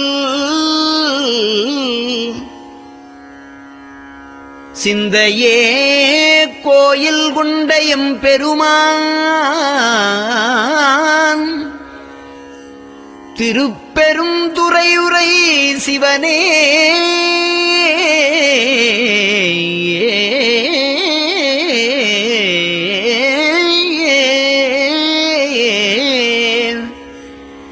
எந்த ஈசா உடல் இடம் கொண்டாய் யான் இதற்கு இளன்வோர் கைமாறே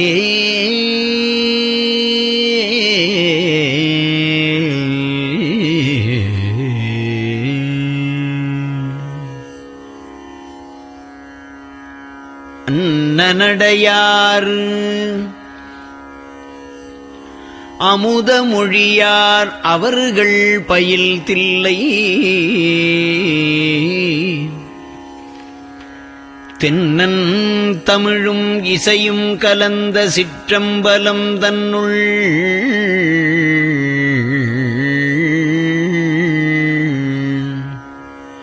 பொன்னும் மணியும் நிறந்த தலத்து புலித்தோல் பியர்க்கிட்டு மின்னின் இடையாள் உமையாள் காண விகிர்தன் ஆடுமே.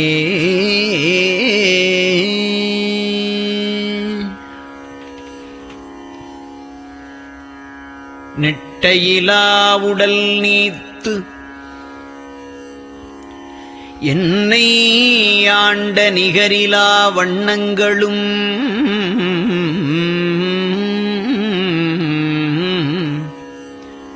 சிட்டன் சிவனடியாரை சீராட்டும் திறங்களுமே சிந்தித்து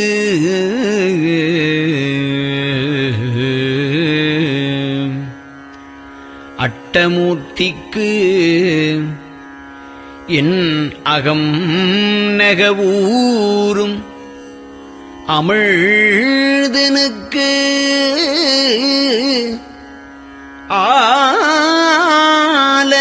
ஆலநீழற்பட்டனுக்கு என்னை தன்பாற்படுத்தானுக்கே பல்லாண்டு குருதுமே.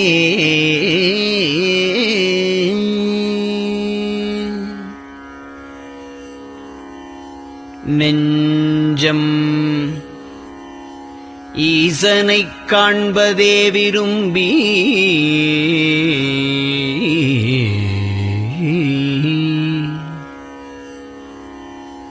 நிரந்தரம் திருவாக்கினில் நிகழ்வது அஞ்செழுத்துமே ஆக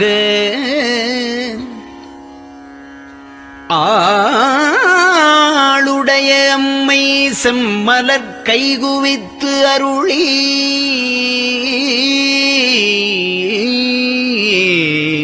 தஞ்சமாகி அரும் தவம் புரிய தரிப்பரே.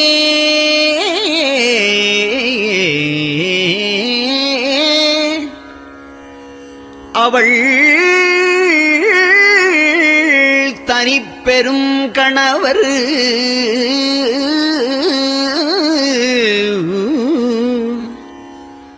வஞ்சம் நீக்கிய மாவின் மூலத்து வந்து தோன்றினார் மலைமகள் காண.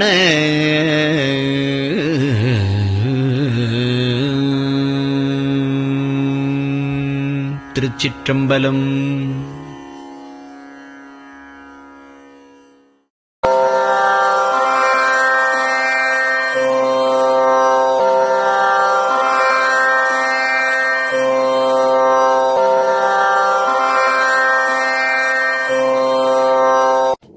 பெரியவா சரணம்.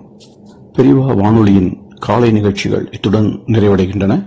எமது அடுத்த ஒளிபரப்பு இன்று மாலை இந்திய நேரப்படி 6 மணிக்கு துவங்கும். பெரியவா சரணம்.